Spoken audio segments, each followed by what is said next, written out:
அல்லேலூயா. பயபக்தியோடு இருப்போம். அவருடைய தயவை நினைவு கூர்ந்து அவர் நமக்கு பாராட்டின இரக்கங்களை நாம் நினைத்தவர்களாக அவருடைய திவ்ய சமூகத்திலே நம்மை அர்ப்பணிப்போம்.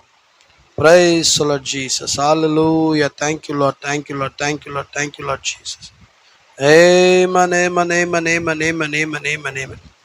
Hallelujah, hallelujah, hallelujah, hallelujah, hallelujah. Praise the Lord, praise the Lord, praise the Lord Jesus. Amen. Thank you, Jesus. குயவனாம் தேவன் கையிலே நான் வெறும் களிமண்தானே. குயவனாம் தேவன் கையிலே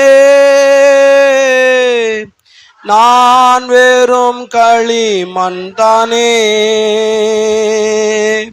வானைபவரும் வடிவமைப்பதும் தேவனே, என்னில் வாழ்வளித்து நடத்துவதும் தேவனே.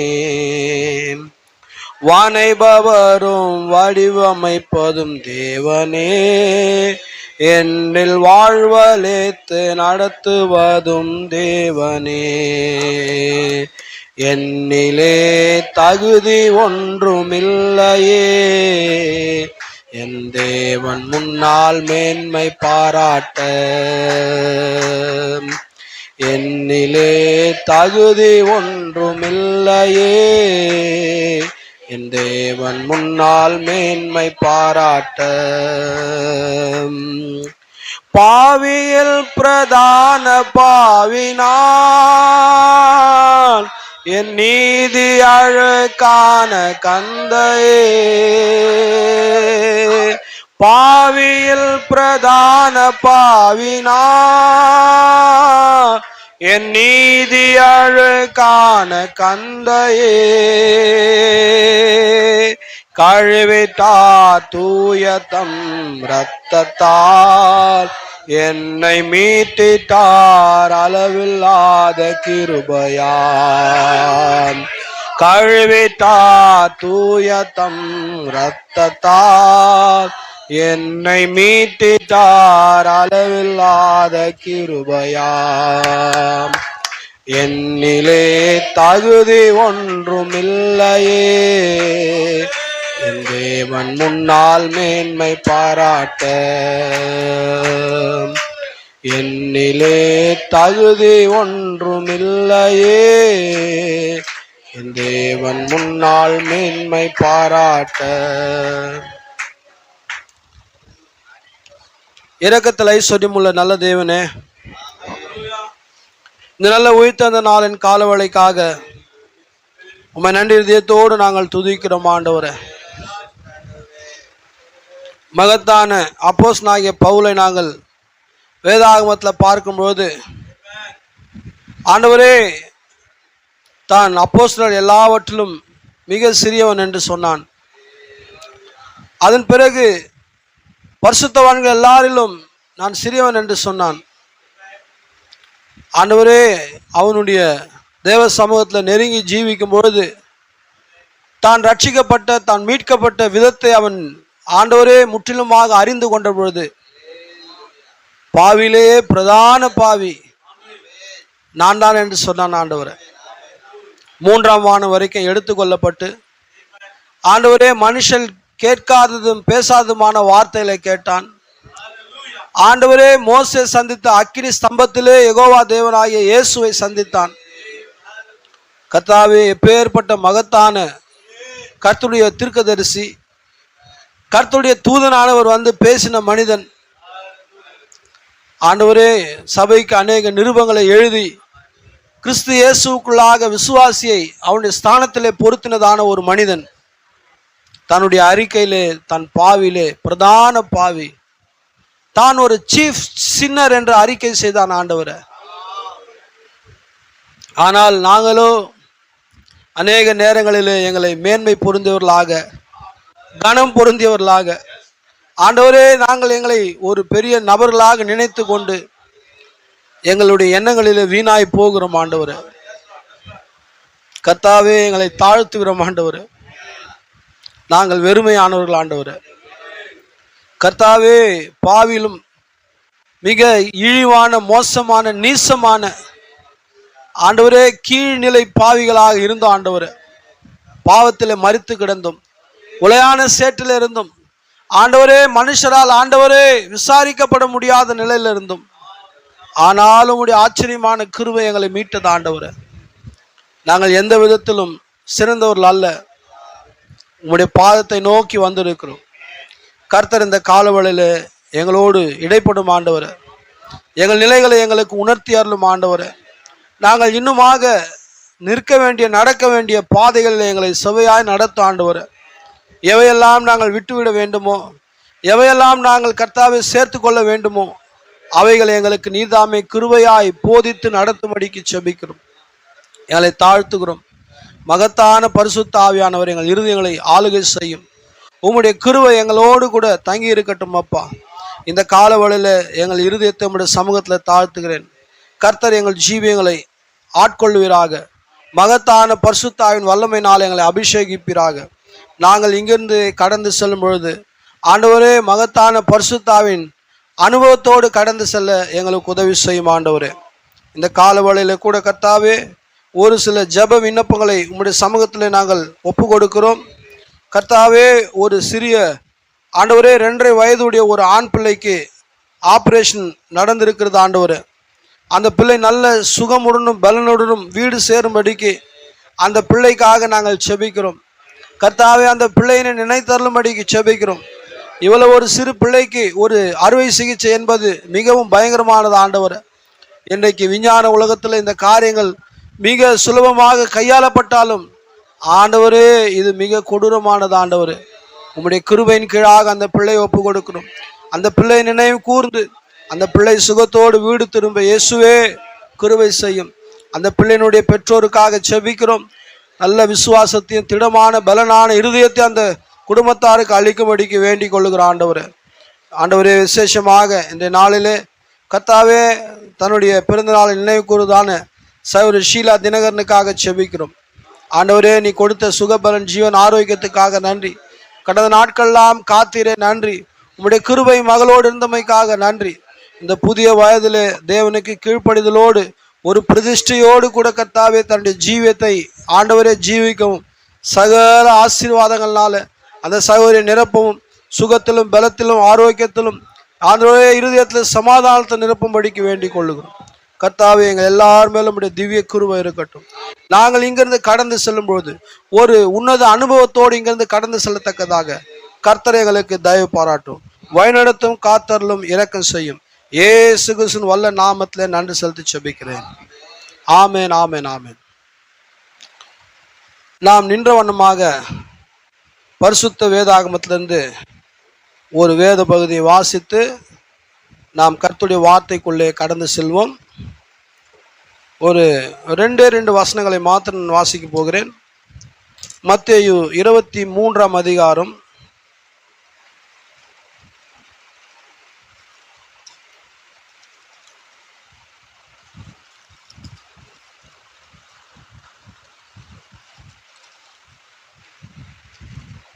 11-12 வசனங்களை நாம் வாசிப்போம். 35வது பக்கம் புதிய ஏற்பாட்டில் மத்தேயு 23:11-12. உங்களில் பெரியவனாய் இருக்கிறவன் உங்களுக்கு ஊழியக்காரனாய் இருக்க கடவன். தன்னை உயர்த்துகிறவன் தாழ்த்தப்படுவான், தன்னை தாழ்த்துகிறவன் உயர்த்தப்படுவான். அல்லேலூயா. வாசிக்கப்பட்ட வேத வசனங்களை கர்த்தர் ஆஸ்வதிப்பாராக.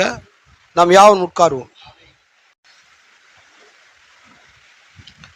கர்த்தருடைய நாமத்திற்கு மகிமை உண்டாவதாக. நம் கடந்த வாரத்தில் சீரபேனிக்கா ஸ்திரீயினுடைய அந்த பணிவை குறித்து நாம் தியானித்தோம். ஹியூமிலிட்டி என்றால் பணிவு. அல்லேலூயா. அந்த பணிவை குறித்து நாம் தியானித்தோம். அவளுடைய வாழ்க்கையில் அவள் எப்பேற்பட்டதான ஒரு நிலையில் இருந்தால், அவள் என்ன விதமான ஒரு சூழ்நிலையில் இருந்தால், அவள் எப்படிப்பட்டதான ஒரு நிலையை அவர் கொண்டிருந்தாள் என்பதை நாம் தியானித்தோம். ஸோ நாம் ஒரு பணிவான ஒரு தாழ்மையான கிறிஸ்துவலாய் நாம் ஜீவிக்கும் பொழுது அதுவே நம்மை கிறிஸ்து இயேசுவினிடத்தில் கிட்டி நெருங்க செய்கிறதான காரியமாக இருக்கிறதாக நாம் கடந்த வாரத்தில் தியானித்தோம். அல்லேலூயா. ஸோ ஒரு கிறிஸ்துவ வாழ்க்கை வாழுகிறதான ஒவ்வொரு சகோதரனும் ஒவ்வொரு சகோதரியும் நம்முடைய இருதயத்தில் நாம் ஒரு தாழ்மையான பணிவான இருதயத்தை கொண்டிருக்க வேண்டும் என்பதுதான் ஒரு உண்மையான கிறிஸ்துவ நோக்கமாக இருக்கிறது. இன்றைக்கு கிறிஸ்துவமானது மாறிவிட்டது. உண்மையிலே அந்த எல்லா நாட்களிலும் கிறிஸ்துவ ஜனங்கள் ஒரு தாழ்மையான இருதயத்தை கொண்டிருந்தார்கள். ஆனால் இன்னைக்கு பாருங்க, இது சாத்தானின் ஏதனாக இருக்கிறபடினாலே ஜனங்களுடைய இருதயங்களில் அதிகமான மேட்டின்மையும் அதிகமான தங்களை தாங்களே உயர்த்தி கொள்ளுகிற காரியமாக இருக்கிறது. கர்த்தர் மாறாதவராக இருப்பார் என்றால் எல்லா காலங்களிலும் அவருடைய ஜனங்களும் அப்படியே இருப்பார்கள். அல்லேலூயா. ஸோ பாருங்க, நம்ம கடந்த வாரத்தில் என்ன பார்த்தோம் என்றால், அந்த அவளுக்கு இருந்ததான தாழ்மை, தேவன் தாமே அவர் ஒரு கமிட்மெண்ட்ல இருந்தார். நான் பிள்ளைகளுக்கு கொண்டு வந்ததை நாய்களுக்கு போட முடியாது என்கிறதான ஒரு கமிட்மெண்ட்டோட கூட அவர் இருந்தார்.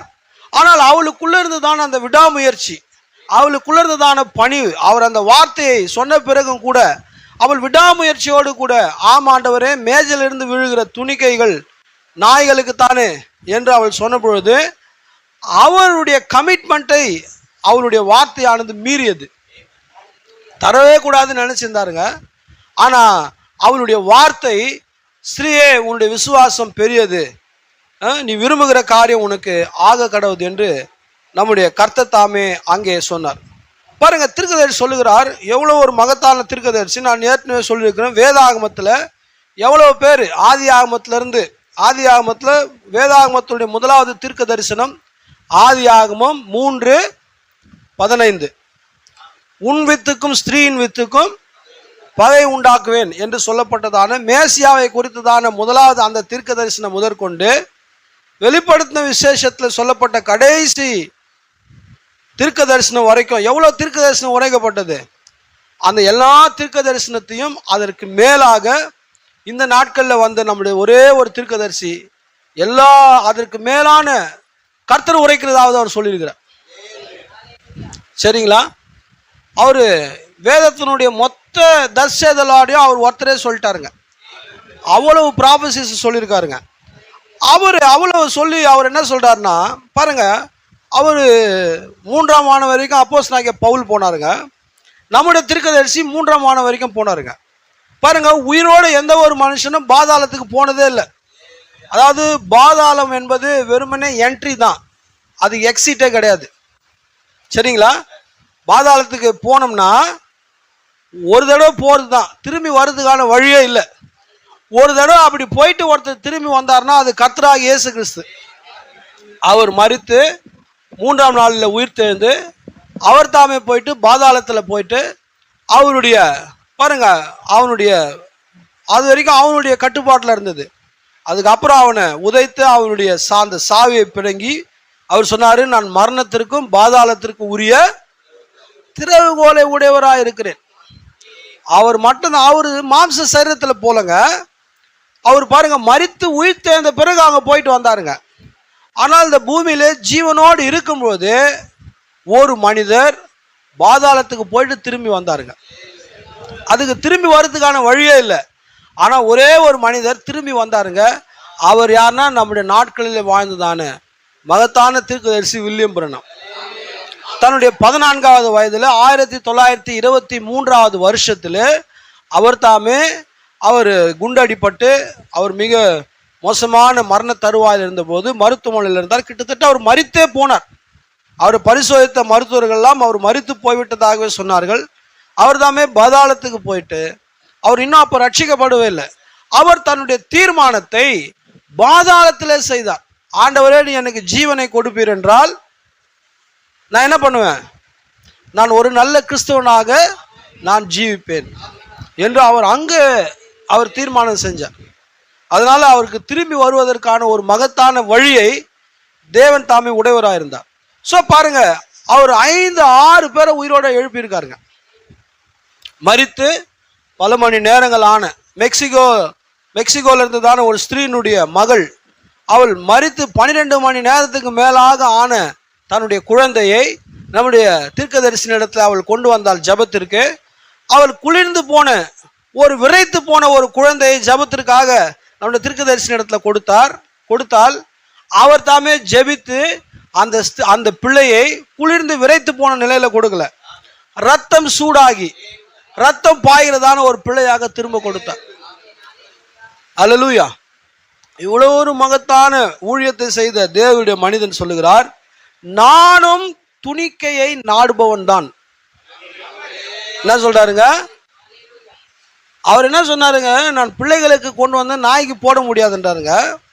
அவர் சொன்ன, ஆண்டவரே எனக்கு அப்ப வேண்டாம் ஆண்டவரே, மேல இருந்து விழுகுதான அந்த கிரம்ஸ், அந்த துணிக்கைகள் போதும் அப்படின்னு சொன்னா பாருங்க, தேவனை முகமுகமாக பார்த்தவர். அவர் முகமுகமாக வந்து பார்த்துட்டு சொன்னாருங்க, அவரை வரைவதற்கு உலகத்துல எந்த ஓவியனும் இல்லை. அவரை வரைவதற்கு, அந்த விதமான தெய்வீக முகத்தை வரைவதற்கு மனிதனுடைய சிந்தையானது இதுவரைக்கும் அப்படியான ஒன்றை வரவே முடியாது. அப்பேற்பட்ட மகத்தான காரியங்களை கண்டதான தேவனுடைய தீர்க்கதரிசி சொல்லுகிறார், நானும் துணிக்கையை நாடுபவன். நாம என்ன பண்றோம்னா, மேன்மையான இடங்களை தான் நம்ம வந்து பொதுவாகவே நம்ம தேடுவோம். ஆனால் நாம் எவ்வளவுக்கு எவ்வளவு தேவனை நாம் நெருங்கி சேருகிறோமோ, ஒரு மனிதன் தேவனை நெருங்கி சேரும் பொழுது, அவன் முதிர்ச்சி அடையும் பொழுது, அந்த முதிர்ச்சியானது அவனுக்கு கிறிஸ்து இயேசுக்குள்ளாக ஒரு உண்மையான தாழ்மையை, பணிவை கொண்டு வரும். ஒரு மனிதன் வளர்ந்திருக்கிறானா, அவன் முதிர்ச்சி அடைந்திருக்கிறானா, அவன் கிறிஸ்துவுக்குள்ளே வளர்ந்திருக்கிறானா என்பதை பார்ப்பதற்கான ஒரு அடையாளம் என்னவென்றால், அவன் ஒரு தாழ்மையான கிறிஸ்தவனா இருப்பான். நான் நிறைய படிச்சிருக்கிறேங்க, நான் நிறைய ஜெபிக்கிறேங்க, நான் நிறைய காணிக்கை கொடுக்குறேங்க, நான் நிறைய ஊழியம் செய்கிறேங்க, நான் செய்யாத விஷயம் ஒன்றுமே இல்லை அப்படின்ற மனநிலையோடு ஒருத்தர் செய்யலாம் எல்லாமே. ஆனால் அவருக்குள்ள தாழ்மையோ, ஒரு சகிப்புத்தன்மையோ, ஒரு என்ன சொல்றதுங்க, ஒரு பணிவான இருதயமா அவருக்கு இல்லை என்றால் அவர் இன்னுமே முதிர்ச்சி அடையலன்னு தான் அர்த்தம். அல்லேலூயா. எப்பேற்பட்ட ஒரு தீர்க்கதரிசி சொல்றார், நானும் துணிக்கை நாடுபவன் தான், நீங்களும் அல்லவான்னு கேட்கிறார். அல்லேலூயா. பாருங்க, எனக்கு துணிக்கை வேண்டும் கர்த்தாவே, கீழே விழும் துணிக்கைகளை நான் பெற்றுக்கொள்ளுகிறேன், நான் துணிக்கைகளை தேடுகிறேன் என்றார். எவ்வளவு ஒரு பணிவான ஒரு வார்த்தை. ஸோ நாம எவ்வளவுதான் நாம காரியங்களை கொண்டிருந்தாலும், நமக்கு எவ்வளவுதான் அனுபவம் இருந்தாலும், நம்மளுடைய வாழ்க்கையில் அந்த பணிவு இருக்கும்போது, ஆனால் தான் நம்ம பார்த்தங்க பரலோகத்துல அந்த சேராபீன்கள் தீர்க்கதரிசி செல்வாக்கு என்ற செய்தியில பிரசங்கித்த போது, அவைகள் தன்னுடைய 2 சேட்டைகளாலே முகத்தை மூடி, மரியாதை, தன்னுடைய 2 சேட்டைகளாலே பாதத்தை மூடி, அதுதான் அவர்களுடைய தாழ்மை. 2 சேட்டைகளாலே அவைகள் பறந்து, அவை பரிசுத்தர் பரிசுத்தர் பரிசுத்தர் என்று எப்போதும் தேவ சமூகத்திலே அவைகள் தரித்திருக்கிறது. சரிங்களா? ஸோ நமக்கு தாழ்மையான ஒரு இருதயம் இருக்கும்போது தான். இன்னைக்கு நாம் எவ்வளோ பேர் தாழ்மையாக இருக்கிறோம்? நம்முடைய வீடுகளில் தாழ்மையாக இருக்கிறோமா? கணவர் மனைவியிடத்துல, மனைவி கணவனிடத்துல, பிள்ளைகள் பெற்றோரிடத்துல, பெற்றோர் பிள்ளைகளிடத்துல தாழ்மையாக இருக்கிறோம் என்றால் அது நீங்கள் தான் தாழ்மையாக இருக்கிறீங்களா இல்லையான்னு உங்களுக்கு தான் தெரியும். ஆனால் நீங்கள் கிறிஸ்து இயேசு இடத்துல நெருங்கி ஜீவிக்கும் பொழுது அது உங்களிடத்துல தானாக காணப்படுகிறதான ஒரு குணாதிசயமாக இருக்கிறது. அல்லேலூயா. தீர்க்கதரிசி சொல்லுகிறார், இன்றைய நவீன மக்களிடம் நீங்கள் துணிக்கையை எடுத்துக் கொள்ளுங்கள் என்று சொல்லி பாருங்கள். அவர்கள் முதன்மை ஸ்தானத்தை பெறாமல் போனால் அவர்களுக்கு ஒன்றுமே வேண்டாம். முதன்மை ஸ்தானம் அவங்களுக்கு கொடுக்கலன்னா ஒண்ணுமே தேவையில்லை. அல்லேலூயா. ஆனா நாம் உண்மையான கிறிஸ்தவர்களாக, நாம் தேவனை நேசிக்கிறவர்களாக இருக்கும் பொழுது பாருங்க, நமக்கு எப்போதுமே தாழ்மையானது தான். அதுதான் பாருங்க, என்ன நம்ம வாசிச்சோம், தன்னை தாழ்த்துகிறவன் உயர்த்தப்படுவான். தீர்க்கதரிசி சொல்லுகிறார், மேலே போகிற காரியம் கீழே தான் இருக்குது. இன்னைக்கு நீ ராப்சர் கேண்டிடேட்டா இருப்பாயானால், நீ ராப்சர் மெட்டீரியலா இருப்பாய் என்றால், நீ தேவனோடு கூட நீ பரலோக ராஜ்யத்தை போகக்கூடிய ஒரு நபராக இருப்பாயானால், உங்கள் ஒவ்வொருவருக்குள்ளும் அந்த பணிவும், அந்த தாழ்மையும், அந்த மரியாதையும் மிக அவசியமா இருக்குது. நான் பெருமையான இருதயத்தோடு நான் மேலே போகவே முடியாதுங்க. பாருங்க, ஒரு மனிதன் மேலே எவ்வளவு பெருமையா இருந்தான், அவனுக்கு என்ன வந்ததுங்க? தாழ்மையே இல்லை, பணிவே இல்லை. தேவன் அவனை கீழே தள்ளிட்டாருங்களா? பாருங்க, அவன் மேலே இருந்து அவன் தன்னை எவ்வளவாக தாழ்த்தி கொள்ள வேண்டியவன், அவனும் ஒரு பாருங்க வேதம் சொல்லுது, அவன் விசேஷமாக சிருஷ்டிக்கப்பட்டதான ஒரு கேருப், லூசிஃபர். தமிழ் பைபிள் அவன் பேர் இல்லை, இங்கிலீஷ் பைபிள் லூசிஃபர் இருக்குது. ஆனா அவனுக்குள்ள பார்க்கும்போது, தேவனுடைய ஆராதனையை பார்க்கும்போது தனக்கு அப்படி ஒரு ஆராதனை வேணும்னு நினைச்சான். தேவன் அவனை கீழே தள்ளிட்டார். ஆனா தேவனுடைய குணாதிசயம் என்ன தெரியுங்களா? அவர் கீழே சாதாரண மனிதனாக இறங்கி வந்து ஒரு மீனவனுடைய காலை பிடித்து அவன் காலில் இருக்கிற அழுக்கெல்லாம் கழுவினார். பாருங்க, உண்மையிலே ஒரு ஒரு ஒரு தூதன் தன்னை ஒரு பெரிய நபராக நினைத்து கொள்ளுகிறான். அவன் ஒரு பெரிய நபராக தன்னை அவன் நினைத்து கொள்ளுகிறான். ஆனா உண்மையிலே ஒரு மகத்தான தேவன், சர்வ சிருஷ்டிகர், அவர் தன்னை ரொம்ப தாழ்த்தி கொள்ளுகிறார். அல்லேலூயா. அதனால சொன்னார் பாருங்க, அவன் மேல இருந்தான், பெருமையா இருந்தான், தேவன் அவனை கீழே தள்ளிட்டாரு. அதான் சொன்னார், மேலே போகிற வழி கீழே தான் இருக்குது. இன்னைக்கு நம்ம கிறிஸ்தவர்களாக இருந்து கொண்டு நம்ம ஒரு நபராக, நமக்கு ஒரு பெரிய குழுவாக, நம்ம ஒரு பெரிய காரியத்தோடு நம்ம இருப்போம் என்றால் அது நமக்கு எந்த ஒரு ஆசீர்வாதத்தையும் கொடுக்காதுங்க. அதான் சொல்றாருங்க, அவங்களுக்கு அந்த ஒரு பெரிய ஸ்தானத்தை கொடுக்கல, அவங்களால நிற்க முடியாதுங்க. அதனால்தான் அவங்களுக்கு ஒண்ணுமே கிடைக்கிறதில்லைன்றாருங்க. ஆனால் நீங்கள் துணிக்கைகளை பெற்றுக்கொள்ள சித்தமுள்ளவர்களாக இருக்க வேண்டும், மிக சிறிய துணிக்கையை. அல்லேலூயா. பாருங்க, இயேசு கிறிஸ்துவை அவமானப்படுத்துறார். நான் பிள்ளைகளுக்கு கொண்டு வந்ததை நான் நாய்களுக்கு கொடுக்க முடியாது என்று சொன்னார். அவர் சொல்ற, ஆய்களும் நாய்கள் எஜமானின் மேசையில் விழும் துணிக்கைகளை தின்னுமே அப்படின்னு சொல்றார். திருக்கதர்சி என்ன சொல்றது தெரியுங்களா? அதுக்கு இந்த வார்த்தை இயேசுவை கவர்ந்துதான். நம்ம பேசுற வார்த்தை இயேசுவை கவரணும், அது அட்ராக்ட் பண்ணும். அட்ராக்ட் பண்ணா நீ எப்படிப்பட்ட வார்த்தைகளை பேசணும்? உன்னை ரொம்ப தாழ்த்தி பேசணும். ஆண்டவரே, நான் ஒன்றும் இல்லை ஆண்டவரே, எனக்கு எந்த ஒரு திறமையும் இல்லை ஆண்டவர். உண்மையில நமக்கு ஒன்றும் திறமையே இல்லை. நிறைய நான் ஒரு ஸ்திரீயை பார்த்தேங்க, மனநல மருத்துவமனைக்கு போகும்போது. அந்த ஸ்திரீனுடைய விஷயம் என்னன்னா, அவள் அளவுக்கு அதிகமாக படித்து மனநல பாதிக்கப்பட்டா. ரொம்ப அந்த பெண்ணை அவள் பேசினாதான் அவளுக்கு மனநலம் பாதிக்கப்பட்டதுன்ற விஷயமே தெரியும். அவளுக்கு ஒரு 24-25 வயசு இருக்கும். அளவுக்கு அதிகமாக படித்து என்ன சொல்லுவாங்க, புக்வாம், அப்படியே புத்தக புழுவாக மாறி அதையே படித்து படித்து படித்து படித்து எல்லாம் அவன் இங்கிலீஷு, ஹிந்தி, ஃப்ரெஞ்சு எல்லாத்தையும் கற்றுக்கினான். கடைசியில் மைண்டு ஸ்ட்ரக் ஆயிடுச்சு. மருத்துவமனையில் பிடிக்கவே முடியல. பாருங்க, அதிகமாக படிக்கிறதுனால நாம் ரொம்ப பெரிய நிலையை அடைவோன்னு நீங்கள் மக்கள் நினைக்கிறாங்க. அல்லேலூயா. உன்னுடைய அதிக படிப்பு கூட உன்னை சரியான நிலையில் நிறுத்தாது. அதனால் எப்போதுமே தாழ்மையால தான் தேவன் தம்முடைய ஜனங்களை சந்திக்கிறார். பாருங்க, அவள் சொன்ன அந்த வார்த்தை இயேசுவை கவர்ந்தது. திருக்கதர்சி சொல்லுகிறார், அவள் எப்பொழுது அந்த தாழ்மையான வார்த்தையை உச்சரித்தாலோ அப்போது பேய் அவளை விட்டு ஓடி போயிட்டான், பிள்ளையை விட்டு. அவர் விரட்டவே இல்லைங்க பேய் அவர் விரட்டவே இல்லை. அவர் சொன்னா, ஆமாண்டவரே, மெய்தான், நாய்களுக்கு பிள்ளை நாப்பத்தை போட முடியாது, ஆனாலும் மேஜிலிருந்து விழுகிற துணிக்கை நாய்களுக்கு தான் சொன்ன பொழுது திருக்கதர்சி சொல்லுகிறாள், அவள் இயேசு ஜெபிக்கவே இல்லை. அந்த தாழ்மையான வார்த்தையை அவள் வாயிலிருந்து உச்சரித்த பொழுது பிசாசு நினைச்சான், இனி நம்ம இங்க இருக்க முடியாது. ஏன்னா அவன் எப்போதுமே பெருமையான இடத்துல தான் இருப்பான். அவளுடைய தாழ்மையான அந்த வார்த்தைகளை உச்சரிக்கும் போது பேய் அவன் பிள்ளைய விட்டு ரிலீஸ் ஆயிட்டான். இன்னைக்கு ஏன் நம்முடைய வாழ்க்கையில நிறைய பேய் நம்மளை சுத்தி நிற்குது? குடும்பங்கள்ல பேய், வேலையில பேய், எண்ணங்கள்ல பேய். ஏன்? எனக்கு எல்லாம் தெரியும், நான் பெரிய ஆள், என்னுடைய பராக்கிரமம் என்ன, என்னுடைய அப்படியாக நாங்கள் நம்முடைய எண்ணங்களில் நாம் இருக்கும்போது, நம்முடைய கற்பனைகள் இருக்கும்போது, அதனால தான் இன்னைக்கு திருக்கதரிசி நமக்கு பாருங்க, நம்முடைய ஆவின் புலன்களிலே இருக்கிறதான கற்பனைக்கும் பிரசங்கித்தார். சரிங்களா? ஆவி, ஆத்மா, சரீரம் இருக்குது. சரீரம், ஆவி, ஆத்மா 3 நிலைகளாக மனுஷன் இருக்கிறான். சரீரத்தில் இருக்கிறதான ஐம்புலன்களை பேசி ஆவில இருக்கிற ஐம்புலன்களையும் பேசினார். ஆவில இருக்கிற ஐம்புலன்கள் தான் கற்பனை. அந்த கற்பனையில தான் நாம என்னவா நினைச்சுக்கிறோம்,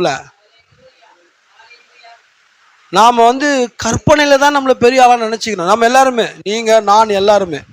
அதனால்தான் கற்பனைக்கு ஒரு ஃபில்டர் வச்சார், திங்கிங் மேன் ஃபில்டர். நீ கண்டதெல்லாம் நீ சிந்திக்காத, அங்க ஒரு ஃபில்டர் வை, அங்க ஒரு வடிகட்டிய வை.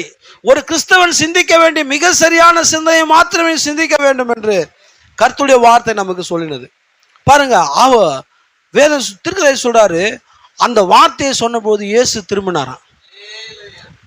அவளை அசட்டை பண்ணாரு அவளுக்கு, ஏன்னா அது அவளுக்கான நேரம் அல்ல. அந்த வார்த்தை, அவளுடைய வாயிலிருந்து புறப்பட்ட வார்த்தை இயேசுவை திரும்பும்படி செஞ்சது, பிசாசை அங்கிருந்து புறப்படும்படி செஞ்சது. இதுதான் ஒரு உண்மையான, நான் எடுத்துக்கொள்ளப்பட போறேன், நம்ம எல்லாரும் விசுவாசிங்க ராப்சருக்கு போறேன்னு.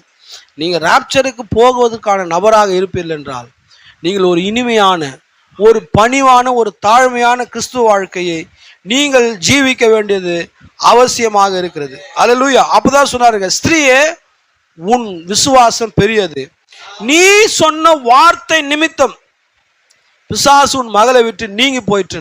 நீ சொன்ன அந்த வார்த்தை நிமித்தம் என்ன ஆச்சு? பிசாசு ஓடிட்டான். நம்ம பேய வேற எந்த வார்த்தையுமே விரட்டுவான. நீங்க உன்னை தாழ்த்தினாலே அவன் சொல்லுவான், இது நமக்கான இடம் இல்லை. பெரிய பெரிய ஆட்கள் இருக்கிறாங்க, அரசியல்வாதி இருக்காங்க, ஸ்போர்ட்ஸ் மேன் இருக்காங்க, பெரிய பெரிய தலைவர்கள் இருக்கிறாங்க, அவங்களோட தான் அவனுக்கு சகவாசம். அல்லேலூயா. அதனால அதான் வாசிச்சோம், அன்பு சகலத்தையும் தாங்கும், சகலத்தையும் சகிக்கும். நம்ம ஒரு விசுவாசியை பார்த்து நாயின்னு சொல்லிட்டா என்ன பண்ணுவாருங்க? என்னை ரொம்ப அவமானப்படுத்திட்டாரு, நான் வரவே மாட்டேன், இனி நான் பேசவே மாட்டேன். ஆனா உங்களுக்குள்ள தெய்வீக அன்பு இருந்தா, அல்லேலூயா, அன்பு சகலத்தையும் தாங்கும். அவர் சொன்னாரா? நாயின்னு சொன்னா நம்ம என்ன பண்ணிருப்போம்? இவ்வளவு போல ஒரு மோசமான ஒரு ஊழியக்காரன் யாருமே இல்லை, விசுவாசிலாம் நாயின்னு திட்டுறான்பா அப்படின்னு தான் ஜனங்க பின்ன திரும்பி இருப்பாங்க. ஆனா இயேசு கிறிஸ்துவினுடைய அந்த வார்த்தையை அவள் கேட்டு அவளுடைய விசுவாசம் அந்த காரியத்தை தாங்கினது, அவள் அதை சகித்தார். அல்லேலூயா. சோ பாருங்க, திருக்கதை சொல்லுகிறார், உனக்கு தாழ்மை இல்லாமல் போனால் தேவனுக்கு உன்னிடத்துல எந்த விதமான வேலையுமே இல்லையா. அதனால நாம் கிறிஸ்தவர்களாக இருக்கும்போது நமக்கு மிக அவசியமானது நமக்கு தாழ்மையாக இருக்கிறது. ஓகே, நாம கர்த்தருடைய வார்த்தைக்குள்ள கடந்து செல்வோம். தீர்க்கதரிசி இந்த உன்னை தாழ்த்து, ஹம்பிள் தைசெல்ஃப் என்ற செய்தியை பிரசங்கித்தார். இந்த செய்திக்கு முன்பாக காலையில் அவர் வை கிரை ஸ்பீக் அப்படின்னு ஒரு செய்தியை பிரசங்கிக்கிறார். 1963 வருஷத்துல, 63 தான் நினைக்கிறேன், கொஞ்சம் இருங்க.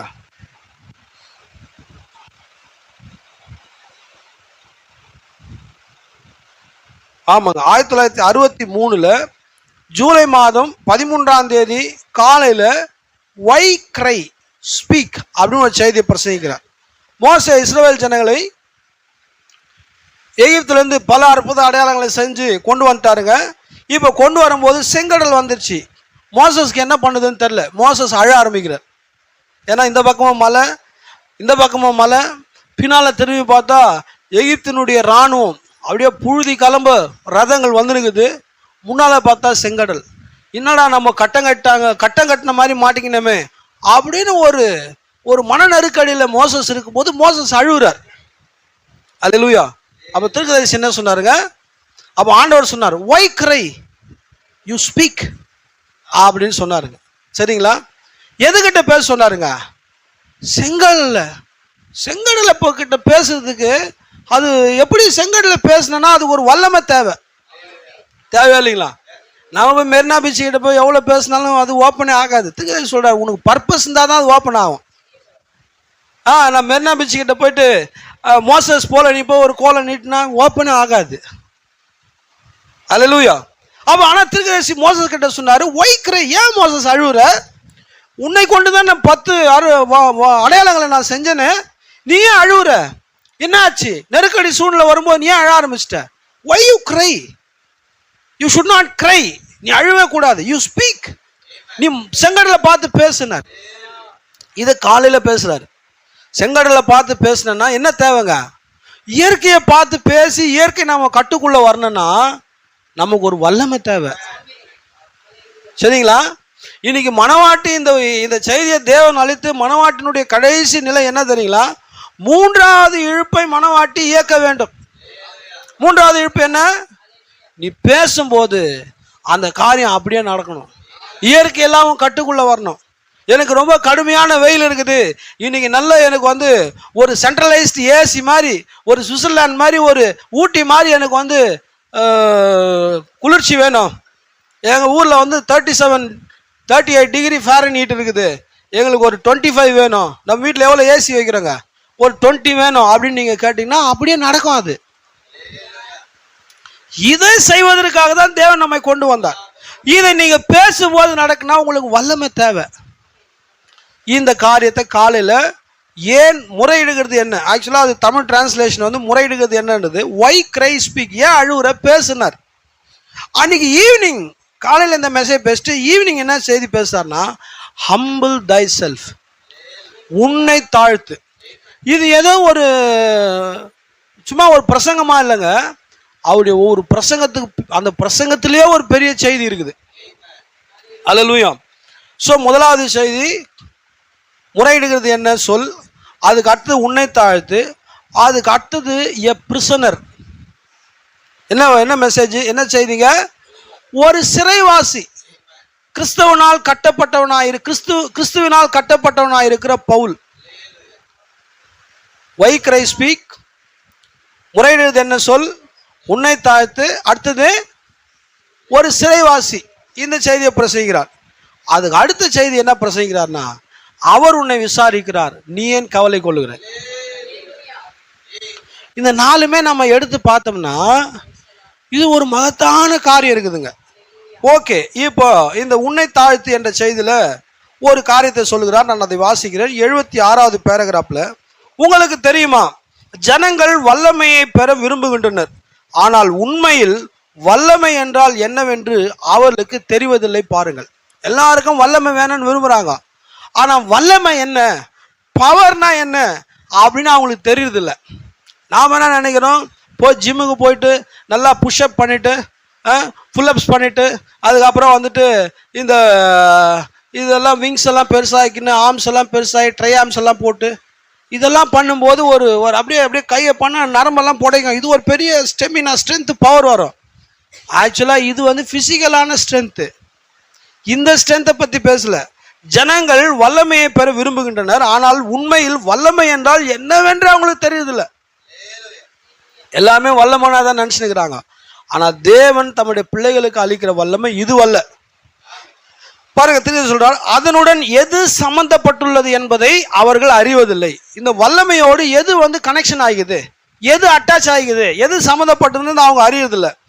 உங்களுக்கு வல்லமை வேண்டுமானால் தேவனுக்கு முன்பாக உங்களை எவ்வளவு தூரம் தாழ்த்த முடியும் என்பதை பாருங்கள். என்ன சொல்றாருங்க, உங்களுக்கு வல்லமைன்னு ஒன்று வேணும்னா தேவனோடு எவ்வளவு தாழ்த்த முடியுமோ அந்த அளவுக்கு பார்த்து தாழ்த்து. உண்மையான வல்லமை. அல்லேலூயா. ஏன்னா காலையில் செங்கடலையே பிளந்ததை பற்றி பேசினாருங்க. இப்போ ஈவினிங்கில் என்ன பேசுறாருன்னா, வல்லமை என்னன்னு ஜனங்களுக்கு தெரியலன்னு பேசுறாருங்க. ஓகே, திரும்ப சொல்லுறார், உலக பிரகாரமான உங்கள் சிந்தனை அனைத்தையும் அறவே அகற்றி உங்களை தேவனுக்கு முன்பாக தாழ்த்துங்கள். அப்பொழுது கட்டிடத்தின் எல்லா இடங்களிலும் ஓடி மிகுந்த சத்தமிடும் மனிதனை காட்டிலும், டினாமினேஷன் சர்ச் என்ன பண்ணுறாங்க, அப்படியே ஓடுவாங்க, அப்படின்வாங்க, அப்படியே குதிப்பாங்க, அப்படியே என்னென்னோ பண்ணுறாங்க. இதெல்லாம் வந்து power power power power, touch touch, anointing anointing, இதோ அப்படிலாம் கத்துறாங்க. இதெல்லாம் பவரே கிடையாது. உண்மையான பவரு நீ தாழ்மையா இருக்கிறது தான் பவர். உண்மைங்க, இதுதாங்க வேதாகம சத்தியம். ஒரு மனிதன் தாழ்மையா இருப்பதை காட்டிலும் அவனுக்கு பெரிய வல்லமையே ஒண்ணுமே கிடையாது. தாழ்மையா இருக்கிறது எவ்வளவு கஷ்டம் தெரியுங்களா? வல்லமை இருந்தால் தான் தாழ்மையாவே இருக்க முடியும். பாருங்க, திருக்கதரிசி சொல்றார், பரிபூர்ண பலவீனத்தில் விளங்கும் பரிபூர்ண பலன் செய்தல மோசஸ் மகா கோபக்காரர். அவருக்கு கொடுத்த மனைவியும் அதுல முக்காவாசி அந்த அம்மா கோபக்காரி, பயங்கர கடும் கோபம். மோசஸ் பார்த்தீங்கன்னா ஒரு எகிப்தியன் பார்க்குறான், எபிரேயனோட சண்டை போடும்போது பேசவே இல்லை, அப்படியே ரைட்ல அடிமா லெஃப்ட்ல ஒன்று விட்டுருப்பார் போல, உடனே செத்து போயிட்டான் அவன். அவ்வளோ கடும் கோபம். அல்லேலூயா. எல்லா ஊரையுமே வின் பண்ணும்போது எல்லா ஊரையுமே எரிப்பான் அவன். மோசஸ் எரிச்சு அந்த காலத்தில் என்ன பண்ணா, ஒரு ஊரை பிடிக்கும் போது அதை எரிச்சு சுட்டரிச்சிடுவாங்க, தீக்கரை ஆக்கிடுவாங்க, அந்த ஃபயர் எரியும். இப்படி தான் அவன் வாழ்க்கை இருந்தது. ஆனால் உண்மையிலே தேவன் மோசையை சந்தித்த பிறகு அவனுக்குள்ள இருக்கிற எல்லா கோபத்தையும் எடுத்துட்டார். தேவனே கோபம் ஆகுறாருங்க. மோசஸ், நீ கொஞ்சம் வழி விடு, இந்த ஜனங்களை நான் அழிச்சிடுறேன். இவங்க வணங்கா கழுத்துள்ள ஜனங்கள், ரொம்ப டெரரா என்னை ரொம்ப இரிட்டேட், என்ன எரிச்சல் ஊட்டினேங்கிறாங்க, என்னை வந்து கண்டினியூவா இரிட்டேட் பண்றாங்க. நீ கொஞ்சம் மூவ் பண்ணு, நான் உன்னை பெரிய ஆள் ஆக்குறேன், இவங்களை நான் அதான் பண்றேன்றாரு. ஆனா உண்மையிலேயே கோபக்காரனான மோசஸ் சொல்றான், ஆண்டவரே அதை செய்யாதீங்க ஆண்டவரே, என் பேரை கிரிக்கிடுங்க ஆண்டவரே, என்ன கொண்டு போடுங்க ஆண்டவரே, என்ன கொள்ளு. எவ்வளவு பாத்தீங்களா? இதுதாங்க ஒரு கிறிஸ்தவன் ஆகும்போது நடக்க வேண்டிய மாற்றம். உண்மையிலே சொல்றேன், இது எல்லாருக்குமான செய்தி. இது ஒவ்வொரு விசுவாசிக்கும், ஒவ்வொரு சகோதரனுக்கும், ஒவ்வொரு சகோதரிக்கும், ஒவ்வொரு ஊழியக்காரனுக்குமான செய்தி. இப்போ என்ன பார்த்துங்க, உங்க முன்னாலெல்லாம் இருக்கும்போது ரொம்ப இனிமையா இருப்பேப்பா, நான் சாந்தம்பா பிரதரு. ரோட்ல எவனா என் காலை மிதிச்சிட்டான்னா, லைட்டா கொஞ்சம் அப்படி தட்டானா அவனே சும்மா இருப்பான். ஃபுல் ஃபயர் ஆகுது நான் தான். நான் அப்படி ஆகுறது இல்லைங்க, சொல்றேங்க, இப்படி நிறைய பேர் இருக்கிறாங்க. ஸோ இது வந்து பார்த்தீங்கன்னா வல்லமே கிடையாதுங்க. நாம் எதை பிரசவிக்கிறோமோ, எதை வாசிக்கிறோமோ, எதை கேட்கிறோமோ, அதுவா நம்முடைய ஜீவியத்தில் வெளிப்படும் போதுதான் உண்மையான அந்த கிறிஸ்துவமானது நமக்குள்ள வெளிப்படும். இப்ப சொல்றாருங்க, தேவனுக்கு முன்பாக தாழ்த்துங்கள், கட்டிடத்தின் எல்லா இடங்களும் ஓடி மிகுந்த சத்தமிடும் மனிதனை காட்டிலும் உங்களுக்கு அதிக வல்லமை இருக்கும். நீங்க உங்களை தாழ்த்தும் போது உங்களுக்கு அதிகமான வல்லமை இருக்கும். ஏனெனில் உங்களையே நீங்கள் அடக்கி ஆண்டு கிறிஸ்துவுக்கு உங்களை அர்ப்பணித்த அவருக்கு முன்பாக உங்களை தாழ்த்த உங்களால் முடிகிறது. அதுவே உண்மையான வல்லமை. எது உண்மையான வல்லமைங்க? உங்களை அடக்கி உங்களை தாழ்த்தி ஆண்டவருக்கு ஒப்பு கொடுக்கும் போது அதுதான் உண்மையான வல்லமை. பாருங்க, திருக்குறள் சொல்லுகிறார், அகந்தை இல்லாத உண்மையில் தாழ்மையுள்ள இனிமையுள்ள சபை எனக்கு காண்பியுங்கள், அப்பொழுது தேவனுடைய வல்லமையையும் ஆதரவையும் கொண்ட சபையை உங்களுக்கு காண்பிப்பேன். சொல்றாருங்க, எனக்கு வந்து அகந்தையே இல்லாத, நான் பெரிய ஆளு அப்படின்னு நினைக்காத ஒரு ஊழியக்காரனை, ஒரு விசுவாசிய, ஒரு சகோதரி கொண்ட சபையை எனக்கு காட்டுப்பா. நீ எனக்கு காமிச்ச அடுத்த உடனே காட்டுறேன், தேவனுடைய வல்லமை கொண்ட சபையை நான் ஒன்று காட்டுறேன். அல்லேலூயா. இன்னைக்கு பிரச்சனைய ஒரு 10-15 மெசேஜ் பிரசங்கிக்க ஆரம்பிச்சிட்டோம்னா நமக்கு தெரியாது ஒன்றுமே இல்லைன்ற மனநிலைக்கு ஊழியக்காரங்க போயிடுறாங்க. எல்லாருமே சொல்ல ஒரு சிலர் இருக்கிறாங்க. நாம் கொஞ்ச நாள் வந்துட்டதுக்கு அப்புறமா நமக்கு தெரியாது என்னமே இல்லைன்ற நிலையில் சகோதரர்கள் விசுவாசிகள் போயிடுறாங்க. பாருங்க, நீங்கள் எவ்வளவுதான் தெரிந்து கொண்டாலும், நீங்கள் எவ்வளவுதான் உங்களுடைய வாழ்க்கையில கற்றுக்கொண்டாலும், உங்களோட தேவன் தினந்தோறும் வந்து பேசினாலும் கூட, கர்த்தருடைய தூதர்கள் உங்களோட தினந்தோறும் வந்து உங்களோட ஈவினிங்ல காஃபி சாப்பிட்டா கூட, உங்களுக்கு தாழ்மை இருக்கும்போது மட்டும்தான் வல்லமை தங்கி இருக்கும். நாம நிறைய காரியங்களை கேட்குறோங்க, ஆனா அடிப்படையான காரியங்களை விட்டுரும் போது தான் நமக்கு தொந்தரவே உண்டாகுது. பாருங்க என்ன சொல்றாருங்க, அப்படி ஒன்று நீங்க காட்டுங்கன்றாருங்க. அது உண்மை, அதுதான் அதற்கு அவசியம். தாழ்மை நம்மை தேவனுக்கு முன்பாக தாழ்த்தி நமது மூலம் தேவன் கிரியை செய்ய அவரை அனுமதித்தல். நீங்க உங்களை தாழ்த்தும் போதுதான் தேவன் உங்க மூலமாய் கிரியை செய்ய உங்களை அனுமதிக்கிறீர்கள். புரியுதுங்களா? ஆண்டவரே என் மூலமாய் நீ கிரியை செய்யும், இதோ என்னுடைய 2 உதடுகள், இதோ என் நாவு, இதோ என்னுடைய கண்கள், இதோ என்னுடைய 2 கரங்களை கொடுக்கிறேன், இதோ என்னுடைய கால்களை கொடுக்கிறேன், இதெல்லாம் நம்ம சமர்ப்பிக்கிறோம். ஆனா அது முக்கியம்தான். அதை காட்டிலும் முக்கியமானது உன்னை நீங்கள் தாழ்த்தும் போது அப்பதான் உன்னை அவர் எடுக்கிறார். ஏன்னா அவர் சர்வ வல்லமுள்ள தேவன், ஒருவரும் காணவும் சேரவும் கூடாத ஒளியில வாசம் செய்கிற தேவன். அவர் யாரும் பார்க்கவே முடியாது, பார்த்தா செத்துருவான். அப்படிப்பட்ட தேவன் அவர் தாமே வேறு ஒரு தோற்றத்தில் பூமிக்கு வரும்போது ஒரு சாதாரண மீன்காரன், அவருக்கு ஏபிசிடி கூட தெரியாது, ஆஇ கூட தெரியாது, குழந்தையில அவருக்கு நினைவு தெரிஞ்சிலிருந்தே மீன் பிடிக்கிறவர்.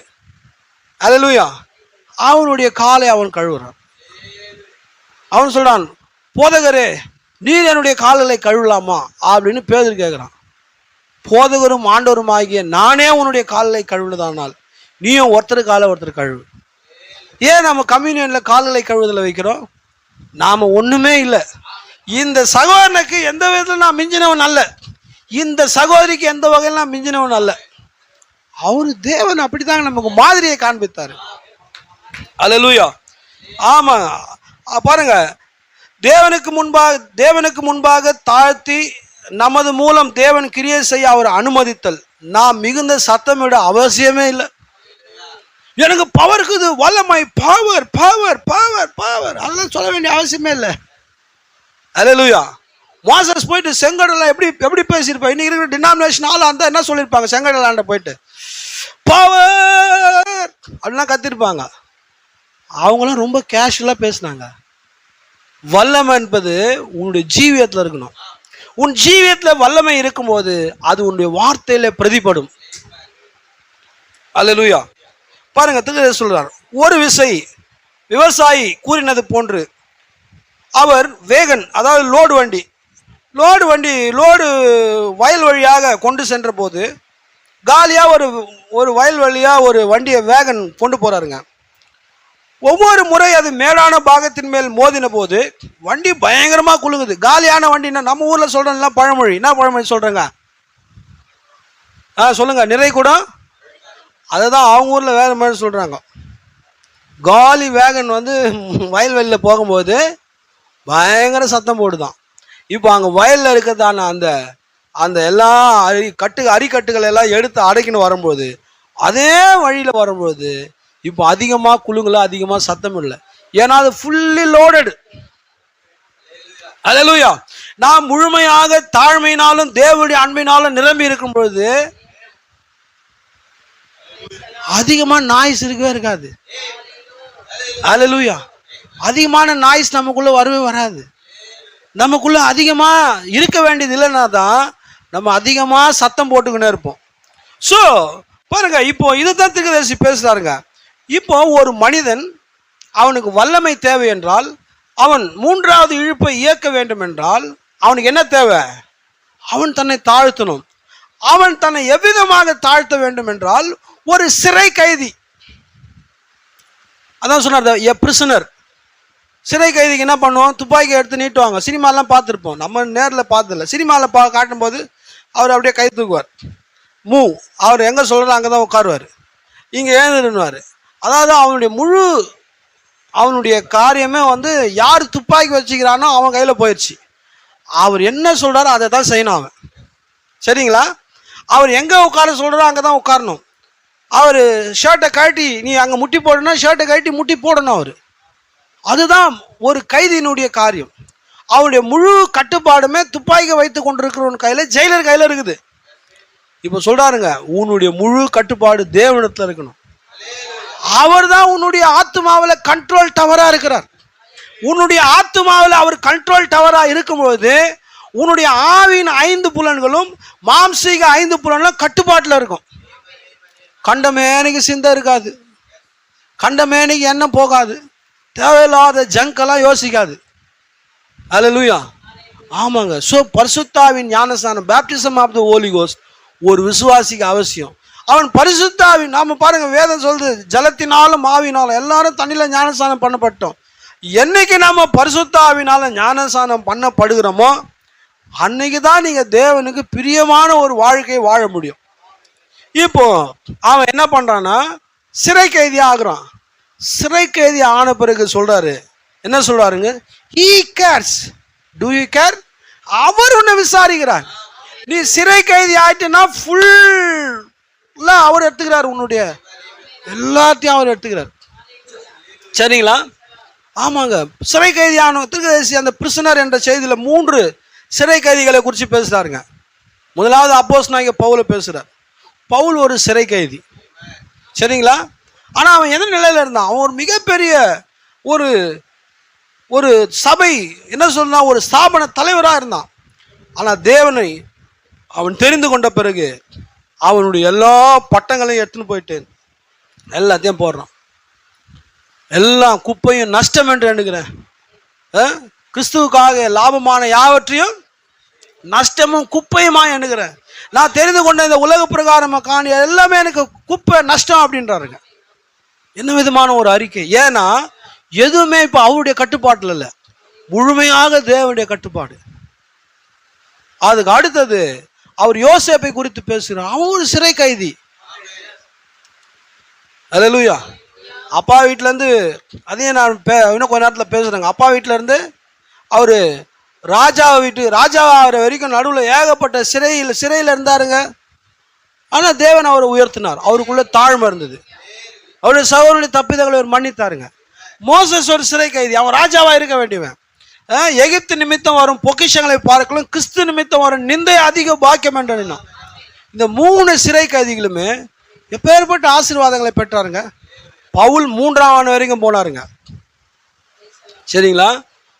மோசஸ் ஒரு வேளை அவருக்கு சாய்ஸ் கொடுத்தாங்க, 2 ஆப்ஷன் கொடுத்தாங்க.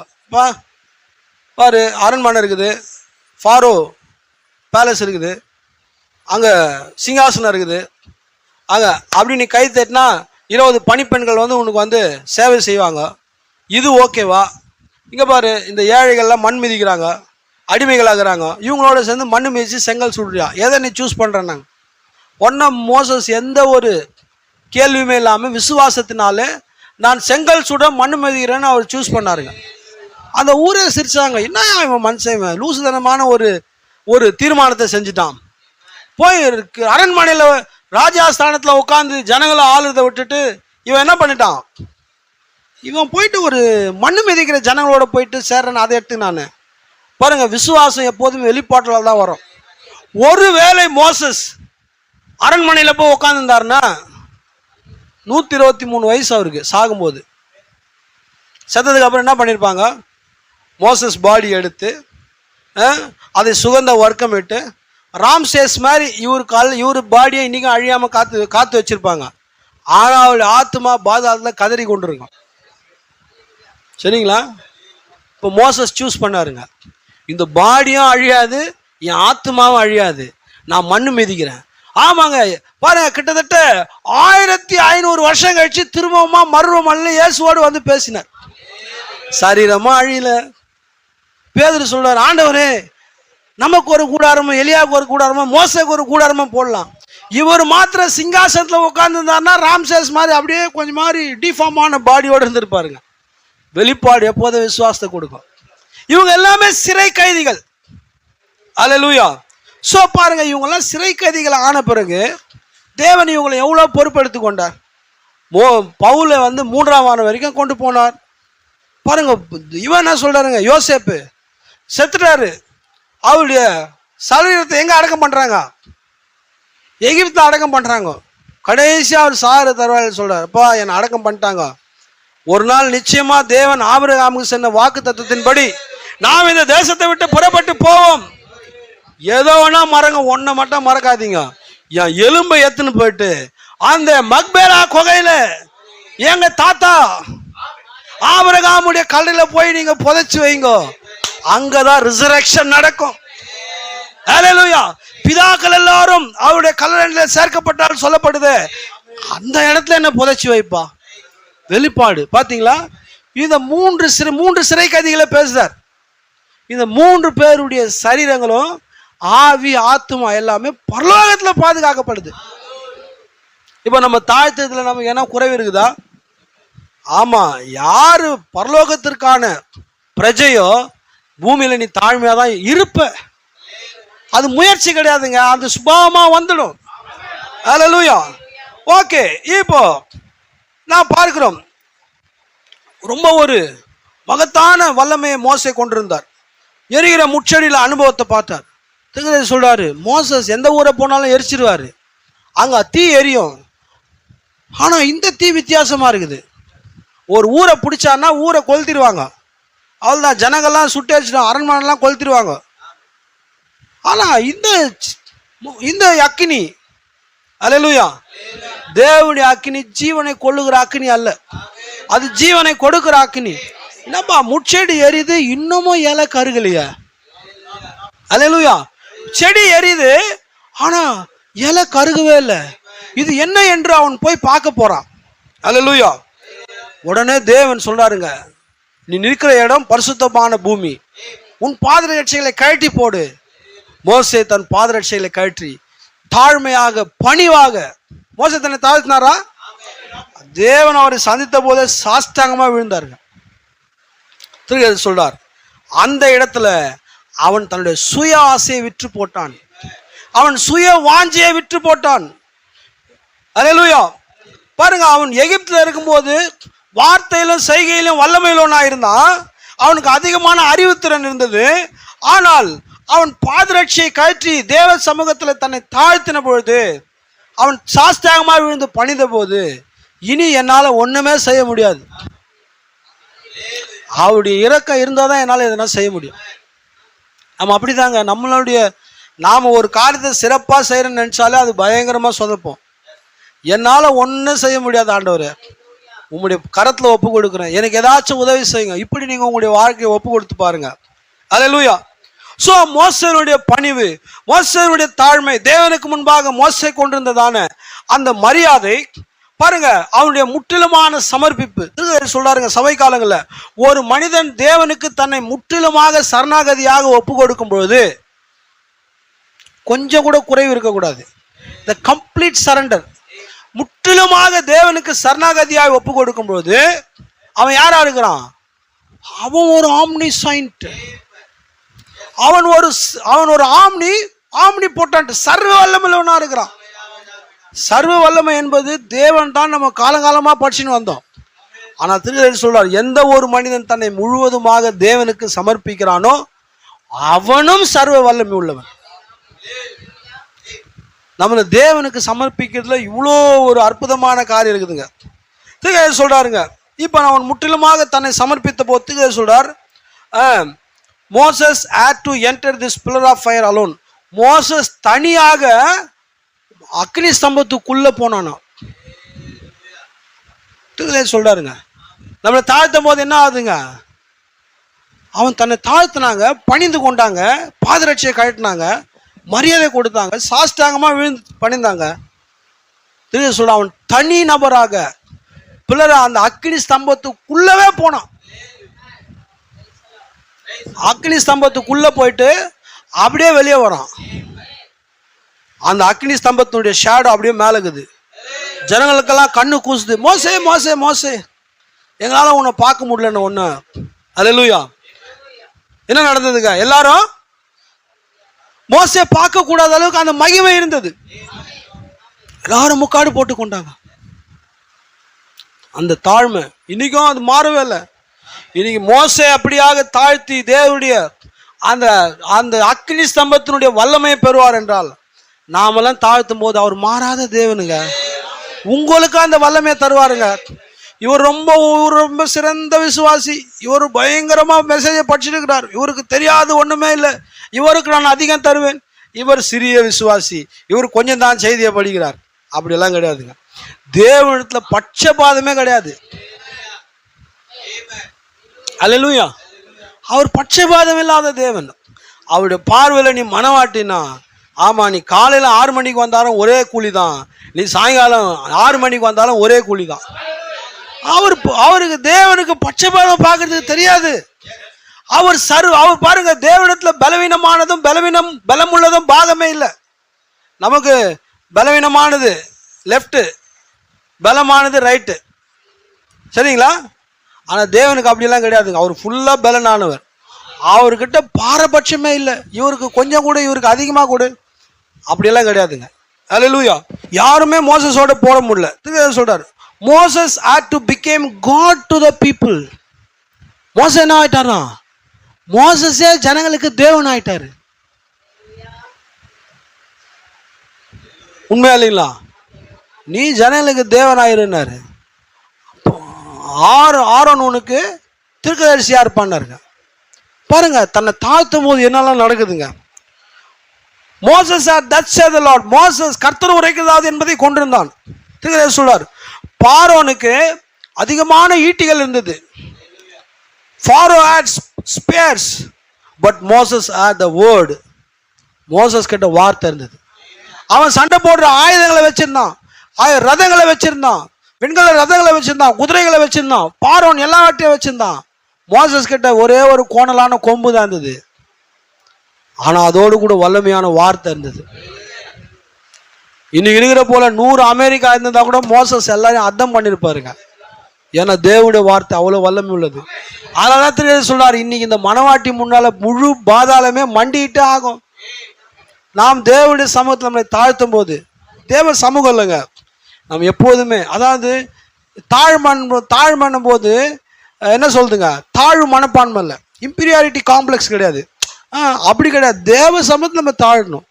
அது வந்து ஒரு கேரக்டர். அல்லேலூயா. இல்லை இவரால் முடியும் அப்படியான இம்பீரியாரிட்டி காம்ப்ளெக்ஸ் கிடையாதுங்க. எல்லாமே தேவனை சார்ந்திருப்பது அது. ஸோ பாருங்க, திருவிழா சொல்றாரு, மோசஸ் எல்லாவற்றையும் கொண்டு பார்வோன் அந்த போர் தளவாடங்கள் எல்லாவற்றையும் கொண்டிருந்தான், ஆனால் மோசே தேவனுடைய வார்த்தை மாற்றம் தான் கொண்டு வந்தான். அல்லேலூயா. ஆமாங்க, அங்க செங்கடல் வந்தது, பார்வோனுடைய ரதம், பார்வோனுடைய சேனை பின்தொடர்ந்து வருது, அவ்வளோ பெரிய இராணுவ சேனை இருக்குது. மோசஸ் தேவனுடைய வார்த்தை மட்டும்தான் வச்சிருந்தான். தேவனுடைய வார்த்தையினால திறந்ததான செங்கடல் பார்வோனுடைய முழு சேனையும் மடங்கடித்தது. தேவன் மோசே கிட்ட கொடுத்த வார்த்தையினாலே இஸ்ரவேல் ஜனங்களை அவர் செங்கடலை பிளந்து அக்கறைக்கு போக செஞ்சார். அல்லேலூயா. ஸோ இன்னைக்கு மனவாட்டிக்கு தேவன் வார்த்தை தான் கொடுத்துருக்கிறார். 1000 எதிரி வரட்டங்க, எவ்வளோ பெரிய ரெஸ்லர் வரட்டங்க, எவ்வளோ பெரிய பாக்ஸர் வரட்டங்க, அதெல்லாம் பிரச்சனையே கிடையாது. இன்னைக்கு தேவன் நமக்கு கொடுத்த மகத்தான ஆயுதாவுடைய வார்த்தை. அந்த வார்த்தையோட நீங்க போங்க, எந்த சத்ருவுமே உங்க முன்னால ஜெயிக்கவே முடியாது. தேவனுடைய வார்த்தை யாருன்னா ஜெயிக்க முடியுமா? முடியவே முடியாது. நீ தனியா போனா நாம தோத்துருவோம். அதனால சொல்றாங்க, எங்கு போனாலும் இயேசுவின் நாமத்தை எடுத்துக்கொண்டு செல், எல்லா கண்ணிக்கும் இக்கட்டுக்கும் பாதுகாப்பு. அந்த வார்த்தையோட ஆண்டவர் நீ சொல்லு, ஆண்டவரே நான் அப்படிதான் சொல்லுவேங்க. நான் எப்போ வெளியே கிளம்புனாலும், வீட்டை விட்டு படி இறங்கினாலும், ஆண்டவரே இயேசு நாமத்தை எடுத்துன்னு நான் போறேன். எவ்வளோ விபத்துலேருந்து காத்திருக்கிறாரு, எவ்வளோ நெருக்கடிலேருந்து காத்திருக்காரு, எவ்வளோ கடுமையான சூழ்நிலையிலேருந்து காத்திருக்கிறாரு, எவ்வளோ பிசாசனுடைய சூழ்ச்சி தந்திரங்களை ஒன்றும் இல்லாமல் ஆகியிருக்கிறாரு. நான்லாம் ஈஸியாக மாட்டிக்குவேன். நானா போனேன்னா நம்ம கால் வைக்கிற இடம்லாம் வந்து கண்ணி தான். தாவீது சொல்றாரு, அவங்க சத்துருக்கு எப்படி இருக்கணும்னு சொல்றாருங்க தாவீது. அவங்களுடைய வழி இருளாயும் பாதை சறுக்கலாகவும் இருக்கணுமா. சறுக்கலான பாதையில் இருட்டில் நடக்க முடியுமா?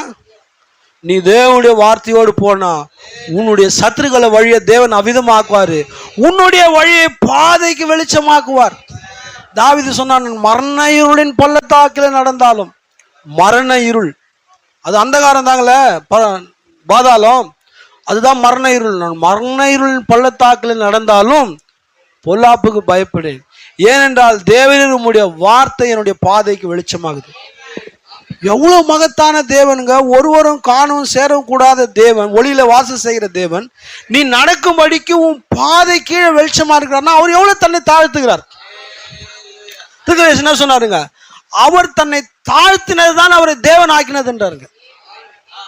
அல்லேலூயா.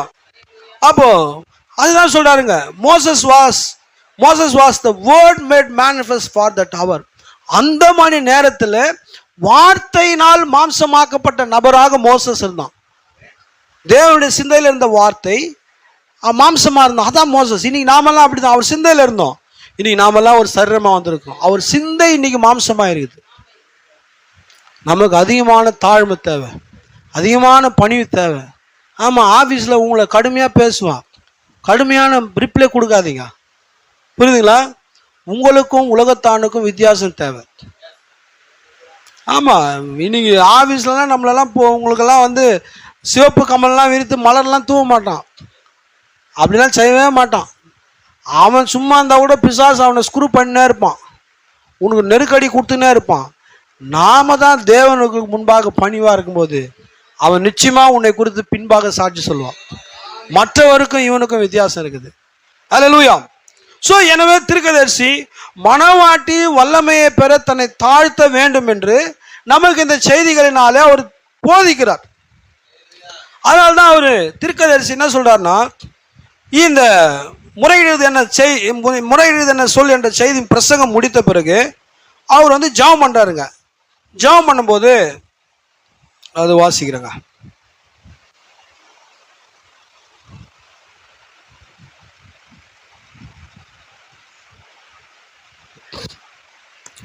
கடைசியா மெசேஜ் முடிக்கிறாருங்க. மெசேஜ் முடிச்சுட்டு ஒரு ஜெபம் பண்றாருங்க. அப்போ அவர் என்ன ஜெபம் பண்றாருன்னா பாருங்க, ஒரு மெசேஜ் முடித்த உடனே ஒரு சகோதரர் அந்நிய பாஷை பேசுகிறார். திருக்க சொல்கிறார் 324, இந்த பிரதிஷ்டையின் ஜீவியத்திற்காக நாம் கர்த்தருக்கு நன்றி உள்ளவர்களாய் இருக்கிறோம். நீங்கள் இனிய குணம் படைத்தவர்களாய். எப்படி இருக்கணும்? எப்படி என்ன மாதிரி குணம் படைத்து இருக்கணும்? பிசாசு இனிமையாகவே இருக்க மாட்டாங்க. நான் ஏற்கனவே சொல்லியிருக்கிறேன், ஏன் பிசாசால சிருஷ்டிக்க முடியாது தெரியுங்களா? அவனுக்கு அன்பே இல்லை. அன்பு இருந்தால் தான் சிருஷ்டிக்க முடியும். இன்னைக்கு தெய்வீக அன்பு நமக்குள்ள வரும்போது நம்மளால சிருஷ்டிக்க முடியும். தேவன் முதலாவது உலகத்தை சொல்றார் அடை காத்தார், ஏன்னா அவருக்குள்ள அன்பு இருந்தது. பிசாசு ஒருபோதும் சிருஷ்டிக்கிறவன் அல்ல, அவன் சிருஷ்டிப்பை தாறுமாறாக்குறவன், ஏன்னா அவனுக்குள்ள அன்பே இல்லை. ஆனால் தேவன் நமக்கு தெய்வீக அன்பை கொடுத்துருக்கிறார். சொல்றார், இந்த பிரதிஷ்டையின் ஜீவியத்திற்காக நாம் கர்த்தருக்கு நன்றி உள்ளவர்களாய் இருக்கிறோம். நீங்கள் இனிய குணம் படைத்தவர்களாய் தாழ்மை உள்ளவர்களாய் ஆவியிலே நடவுங்கள். கிறிஸ்தவர்களை போல நடந்து உரையாடி உடைகளை உடுத்து தாழ்மை உள்ளவர்களாகவும் இனிய குணம் படைத்தவர்களாகவும் இருக்க வேண்டும். தேவனுடைய சத்தம் வார்த்தையின் மூலமாகவும் அவர் அளித்த வரங்கள் மூலமாகவும் தொனித்து கொண்டிருக்கிறது. ஒரு வரம் கிரியை செய்யும் போது தேவனுடைய சத்தத்தை அது வெளிப்படுத்துகிறது. அந்த அந்நிய பாஷை பேசுறதை குறித்து சொல்றாருங்க. ஒரு வரம் கிரியை செய்து அது தேவனுடைய சத்தத்தை வெளிப்படுத்துகிறது. அதே தான் அது வெளிப்படுத்துகிறது. அதிலிருந்து அது வார்த்தையுடன் ஒத்து போகிறது என்றும் அது இக்காலத்துக்குரியது என்றும் நமக்கு புலனாகிறது. தேவன் நம்மோடு கூட இருக்கிறார், அதற்காக நாம் அவரை துதிக்க கடமைப்பட்டிருக்கிறோம். அப்போ அந்த செய்தியை முடிக்கும் போது மோசஸ்குள்ள எதனால வல்லமை இருந்தது என்றால், அவன் மோசஸ் தன்னை தேவனுக்கு முன்பாக தாழ்த்தினான். எவ்வளவு பெரிய தீர்க்கதரிசிங்க, அவ்வளவு பெரிய தீர்க்கதரிசியை தன்னை தாழ்த்துறாருங்க. நாமெல்லாம் ஒண்ணுமே கிடையாது. அல்லேலூயா. வேதம் சொல்லுது, மோசே தேவனுடைய வீட்டில் எங்கும் உண்மை உள்ளவனா இருந்தான். நம்ம எங்கேயும் உண்மை உள்ளவமா இருக்கிறோமா அப்படின்னு பார்த்தா நமக்கு தான் தெரியும் உண்மையா இருக்கிறோமா இல்லையான்ட்டு. ஆனால் வேதம் சாட்சி கொடுக்குது, மோசே தேவனுடைய வீட்டில் எங்கும் உண்மை உள்ளவனா இருந்தான். தேவனுடைய கேரக்டர் அது. இன்னைக்கு அந்த குணாலட்சணம் நமக்குள்ள இருக்க வேண்டியது அவசியமா இருக்கிறது. ஸோ அப்படிப்பட்டதான ஒரு நிலையில நாம் கிடத்தும்படிக்கு தான் கர்த்தருடைய வார்த்தை நம்ம இந்த நாளில் வற்புறுத்துகிறது. நாம் அதை புரிஞ்சு கொள்ளணும். நாம் நிறைய செய்திகளை திறந்து 7 முத்திரைகள், 7 கலசங்கள், 7 எக்காலங்கள், அப்புறம் அர்மகதன் யுத்தம், கோகு மாகோகு யுத்தம், 1000 வருட அரசாட்சி, நித்தியம், எல்லாமே நமக்கு அவசியம்தான். இவெல்லாவற்றோடு கூட உங்களுக்கு தாழ்மையான ஜீவியம் மிக மிக அவசியம். உங்களுக்கு எந்த ரகசியமே தெரியாமல் போனால் கூட பரவாயில்லைங்க. பரிசுத்த ஆவியினால் நிறைந்து நீங்கள் தாழ்மையான கிறிஸ்துவலாய் ஜீவிக்கும் போது நீங்கள் பரலோகத்துக்கான பிரஜை என்பதில் அதை தவிர வேற எந்த ஒரு அடையாளமும் இல்லை. அல்லேலூயா. ஸோ நாம இன்னைக்கு சாத்தான பிசாசு என்ன பண்றான்னா, ஜனங்களுடைய இருதயத்துல ஒரு பெரிய என்ன சொன்னா சூழ்ச்சியை உருவாக்குறான். நான் ஒரு பெரிய ஆளு, ஒண்ணுமே இருக்க மாட்டாங்க, தங்களை பெரிய ஆளா நினைச்சுக்கிறாங்க. தான் ஒரு பெரிய ஆளு. ஒரு பாஸ்டர் என்ன நினைக்கிறாருன்னா அவர் பெரிய ஆள், எல்லாமே அவர் கீழே தான். ஒரு விசுவாசி என்ன நினைக்கிறார், நான் இவரை காட்டிலும் சிறந்தவர். சிஸ்டர் என்ன நினைக்கிற, நான் இவரை காட்டிலும் சிறந்தவர். இப்படிதான் நம்ம நினைக்கிறோம். இது பிசாசு ஜனங்களுக்குள்ள வைக்கிறான். நாம யாரு காட்டிலும் சிறந்தவரே இல்லை. என்னை காட்டிலும் இவர் மேன்மை உள்ளவர் நீங்க என்னைக்கு நினைக்கிறீங்களோ அன்னைக்குதான் தேவன் உங்களுடைய இருதயத்துல முழுமையா வாசம் செய்யறதுக்கான இடத்தையே கொடுக்குறீங்க. உண்மைங்க, இதுதாங்க உண்மையான கிறிஸ்துவ ஜீவியம். நாம் எவ்வளவுதான் எதை கொண்டிருந்தாலும் நாம் ஒண்ணுமே கிடையாதுங்க. பாருங்க, நேபுகாத் நேச்சார் எவ்வளோ பெரிய ராஜா. அவன் தன்னை உயர்த்ததுனால தேவன் அவனை மாடு போல பில்லை சாப்பிட விட்டார். சாப்பிட செஞ்சாரா? மாடு தான் புல்லு சாப்பிடும், மாடை போல புல்லை தின்ன வச்சாருங்க. ஆனா ஒருத்தன் மாடு மேய்ச்சிருந்தான், ஆடு மேய்ச்சிருந்தான், அதை புல்ல சாப்பிட புல்லுள்ள இடங்கள்ல மேய்த்திருந்தான். அவனுக்குள்ள தாழ்மை இருந்தது. நீ புல்லு மேய்ச்சதெல்லாம் போதும், வா என் ஜனங்களை ஆளுன்னு அவனை ராஜாவாக்கிட்டார் தாவீத. எப்படி செய்யறாரு பார்த்தீங்களா வேலைய? உண்மையிலேயே இவன் ஒரு பராக்கிரமான ராஜாங்க நேபுகாத் நேச்சார். அவன் வடக்குலேருந்து கூட்டின்னு வராரு. வடக்குலேருந்து கூட்டின்னு வந்து தமிழுடைய ஜனங்களை ஒப்பு கொடுக்குறாரு. ஏன்னா ஜனங்கள் மேட்டிமே ஆகிட்டாங்க. இஸ்ரவேல் ஜனங்கள் தீர்க்கதரிசிகளுக்கு மதிக்கிறது இல்லை, தேவனுடைய வார்த்தை கீழ்ப்படுறது இல்லை, ஒப்பு கொடுத்துட்டாரு. இவருக்கு ஒன்றும் மேட்டிமை வந்துருச்சுங்க. யாருக்கு? நேபுகாத் நேச்சாருக்கு. நான் பெரிய வல்லமையா இருக்கிறேன், பராக்கிரமா இருக்கிறேன், நான் பெரிய ஆளா இருக்கிறேன், இப்படியா அவர் நினைச்ச உடனே அவர் இப்போ பாருங்க நகைலாம் வளர்ந்துருச்சுக்கலாம். நகைலாம் வளர்ந்து மாடு போல புல்ல சாப்பிட்டுக்கிறார். ஆனா உண்மையிலேயே மாடு மேய்ச்சினுக்கிறான், ஒருத்தன் ஆடு மேய்ச்சினுக்கிறான். அவன் பார்த்தா தாழ்மையாகிறான். 7 ஸ்வரங்கள் கிடையாது, 10 ஸ்வரத்துல போடுறான் கிட்டார. தேவபிதா எந்தன் மெய்ப்பனல்லோ, சிறுமை தாட்சி அடைகிலனே, ஆவலதா என்னை பைம்புண் மேல் அவர் மே தமர் நீர் அருளுகிறார். யாருங்க பாட முடியும் இன்னைக்கு?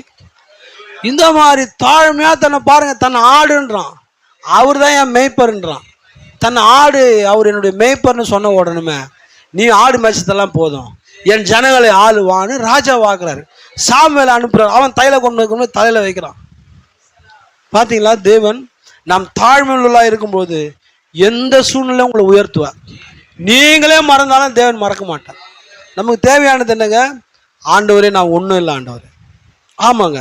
ஸோ பாருங்க, இன்னைக்கு இவ்விதமாக தான் அதான் வேதம் சொல்லி, தன்னை தாழ்த்துகிறவன் எவனும் உயர்த்தப்படுவான். தேவன் உன்னை சரியான நேரத்தில் உயர்த்துவார். தேவன் உன்னை உயர்த்திட்டார்னா உன் காலை யாருமே பிடிச்சி இழுக்கவே முடியாது.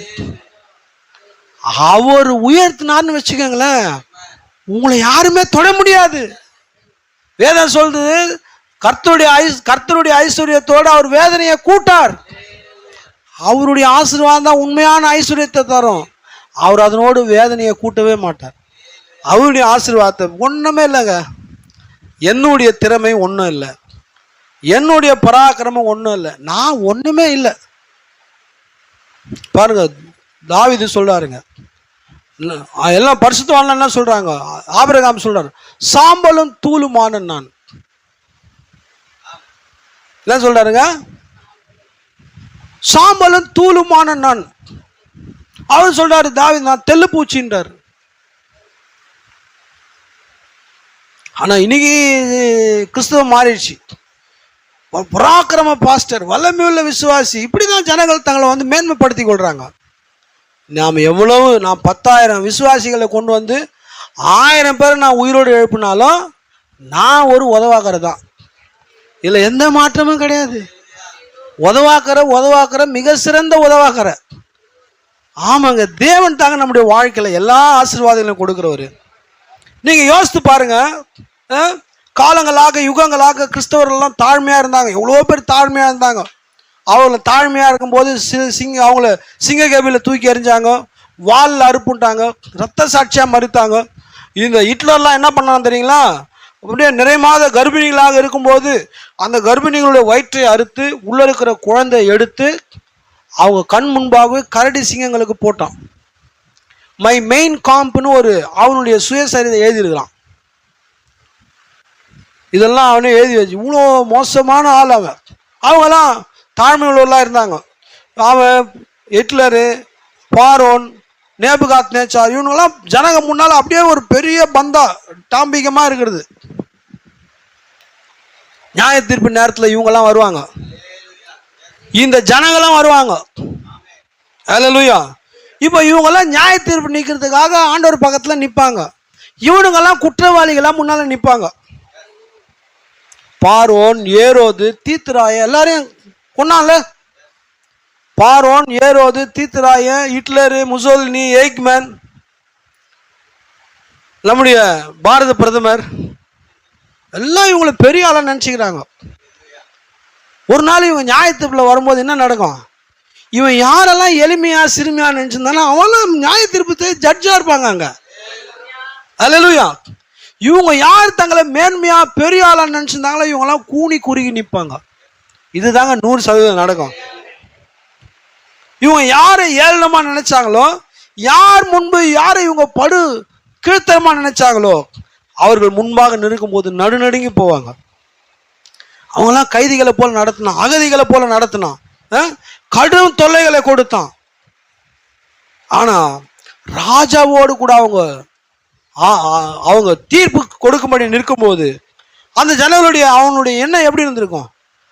இவங்களா, நான் இவங்களை மோசமா பேசும்போதே உதைச்சனே. நம் தாழ்மையா இருக்கும்போது தேவன் நம்ம நிச்சயமா உயர்த்துவார். அல்லேலூயா. இன்னைக்கு நீங்கள் தேவனுடைய வார்த்தைக்கு உங்களை உட்படுத்தி தேவனுக்கு பிரியமான ஜீவியத்தை ஜீவித்து அவர் சொல்ற வார்த்தையின்படி உடுத்தி, அல்லேலூயா. இன்னைக்கு ஜனங்களுக்கு அதுதான் ரொம்ப கஷ்டமாயிருது. நாம ஆகாத போகாம போயிடுறோம். உண்மையிலேயே உங்களை யாருமே பர்சனலாக அட்டாக் பண்ணுன்ற எண்ணம்லாம் எனக்கு எப்போதுமே கிடையாது. புரியுதுங்களா? என்ன இருக்குது உங்களை பர்சனலாக அட்டாக் பண்ணுறதுக்கு? ஒன்றுமே கிடையாது. ஆனால் தேவனுடைய வார்த்தை அதை சொல்லும்போது அதை நான் சொல்லாமல் போயிட்டேன்னா எனக்கு அட்டாக் இருக்குது, உங்களுக்கும் அட்டாக் இருக்குது. இதுதாங்க உண்மை. உங்களை யாருமே பர்சனலாக இங்கே வந்து பேசணுன்ற எண்ணம் எனக்கு எப்போதுமே இருந்ததே இல்லை. நான் அந்த எண்ணம் வந்தால் கூட நான் அதுக்கு நான் இடம் கொடுக்கவே மாட்டேன். ஏன்னா நீங்கள்லாம் தேவனால் தெரிந்து கொள்ளப்பட்ட பிள்ளைகள். தேவன் உங்களை ஒரு நோக்கத்துக்காக அழைச்சிருக்கிறார். ஆனால் இன்னுமாக அந்த கம்ப்ளீட் சரண்டர் வராத போது தான் இந்த மாதிரியான இந்த சீசாய் ஜீவியெல்லாம் உங்ககிட்ட இருக்குது. சொல்கிறத கேட்குறது இல்லை. நம்ம எதனா இவர் என்ன தான் பேசுகிறாருன்ற மாதிரி நீங்களாம் நினச்சிக்கிறீங்க. ஆனால் உண்மையிலே அது கிடையாதுங்க. பாருங்க, தேவனுடைய சமூகமே நம்மளை சீர்திருத்துற இடம். சரிங்களா? இங்கே வந்தால் பாருங்க, தேவன் யாரை நேசிக்கிறாரோ அவனை தான் கடிந்து கொள்வார்.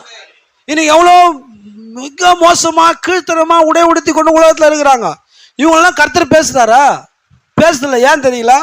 அவங்களாம் டைரக்டாக ஜட்ஜ்மெண்ட்டு. உங்களுக்கு நியாய தீர்ப்பு இல்லாததுனால பாருங்க, அவரை அனுப்பினவனை விசுவாசிக்கிறவனுக்கு நித்திய ஜீவன் உண்டா, அவன் ஆக்கிர தீர்ப்புக்கு உட்படாதபடிக்கு ஜீவனுக்கு உட்பட்டிருக்கான்னு வார்த்தை சொல்லுது. உங்களுக்கு ஜட்ஜ்மெண்ட் இல்லாததுனால நீதி உள்ள நியாயாதிபதி உங்களுடைய சிறு சிறு தவறுகளை நிச்சயமா கடிந்து கொள்ளுவார். அவர் கடிந்து கொள்ளாம இருக்க மாட்டார். ஏன்னா உங்களுக்கு ஜட்ஜ்மெண்ட் இல்லைல்ல, அவர் நீதியானவர்ல. நீ என்னெல்லாம் செய், நான் உன்னை கண்டுக்க மாட்டேன். அவர் நம்ம லோக்கல் அரசியல்வாதி எல்லாம் கிடையாதுங்க, லஞ்சம் வாங்கிட்டு விட்ருவாரு. சரிங்களா?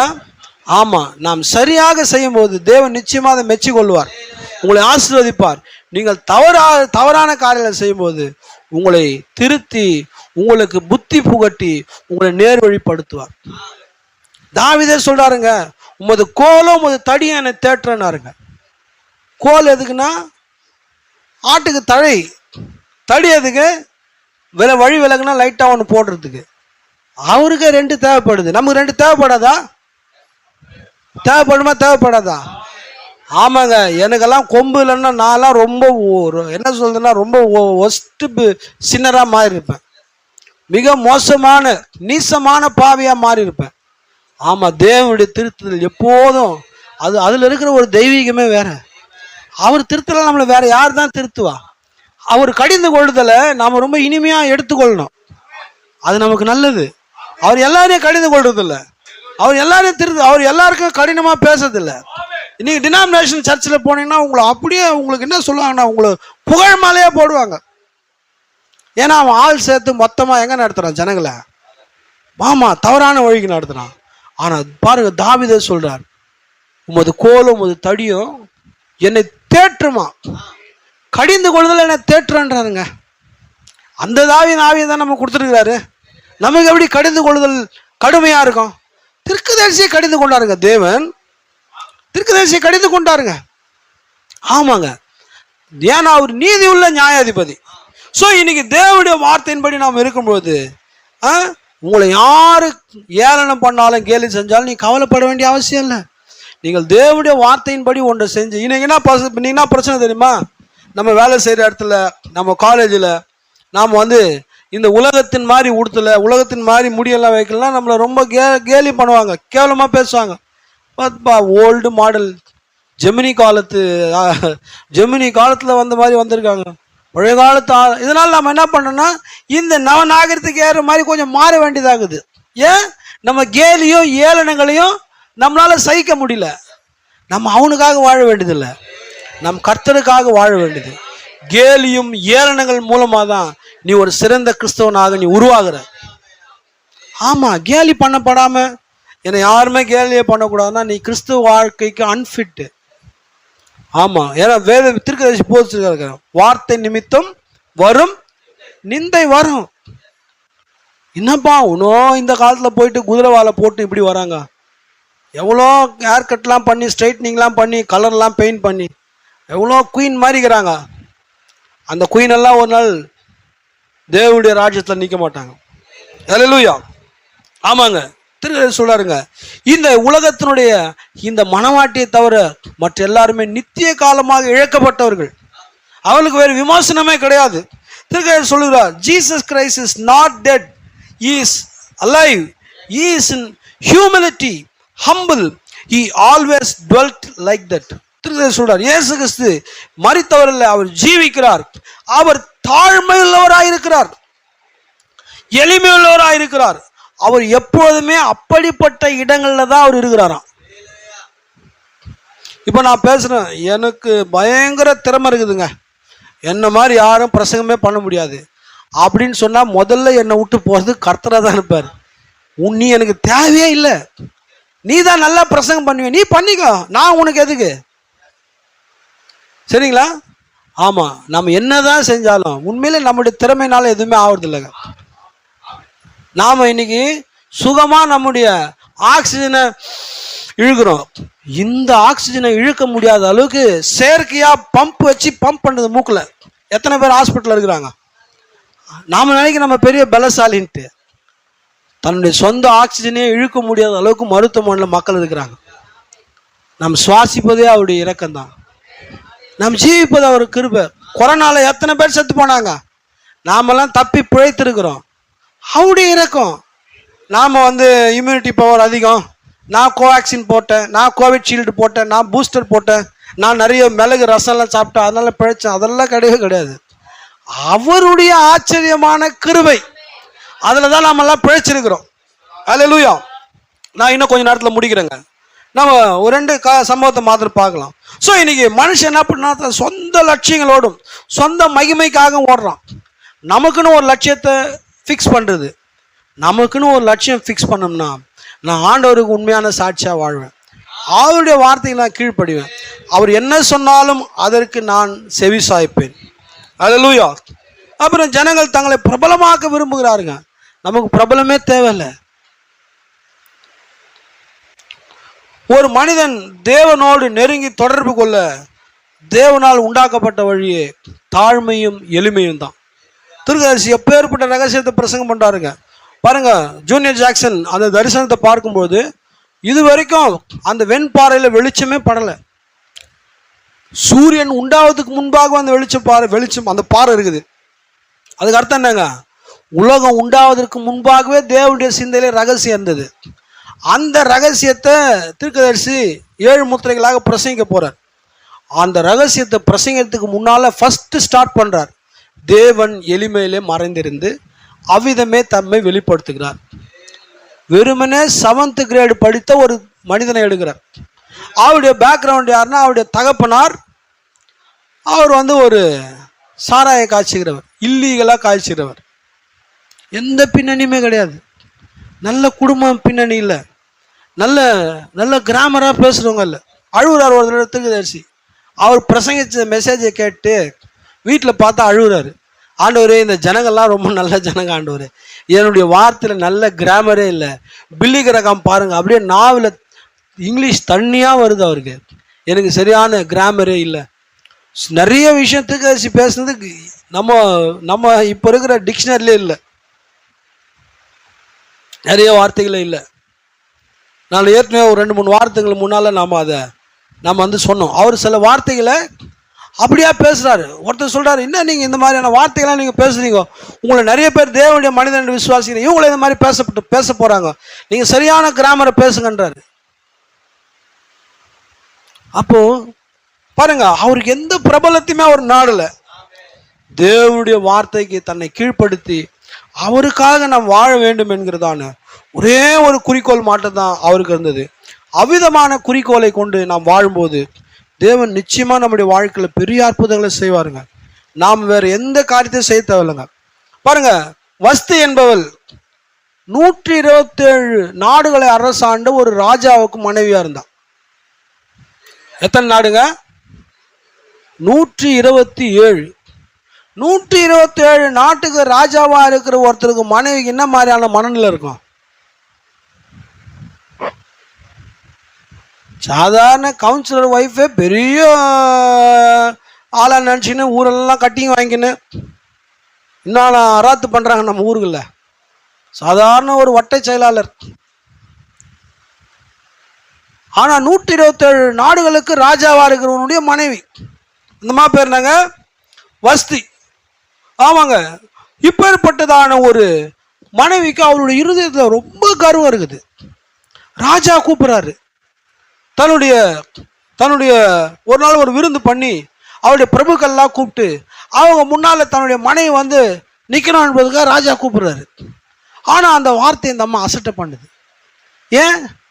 தாழ்மை இல்லை, பணிவு இல்லை, கீழ்ப்படிதல் இல்லை. அல்லேலூயா.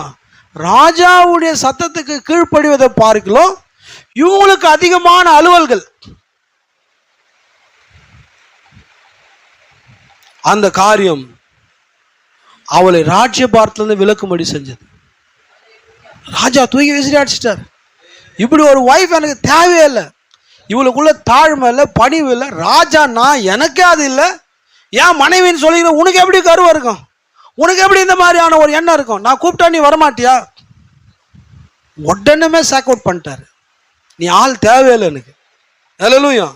அவளை அங்கிருந்து அந்த ஸ்தானத்துல அவருக்கு சாதாரண பொசிஷன் அது. அதனால தான் தாம் பாட்டு எழுதுகிறாங்க, பதவி வரும்போது பணிவு வரணும். நம்ம எவ்வளோ பெரிய நிலைக்கு போனாலும் நமக்குள்ள பணிவும் தாழ்மையும் இருக்கும்போது தான் நம்மளை சுற்றி ஒரு நல்ல சூழ்நிலை இருக்கும். நம்மளை கூட இருக்கிற மக்கள்லாம் ஆசீர்வதிக்கப்படுவாங்க. நமக்கு பணிவும் தாழ்மையும் இல்லைன்னும் போது நம்ம கூட இருக்கிறவங்களுக்கு எந்த நன்மையும் அது கொடுக்காது.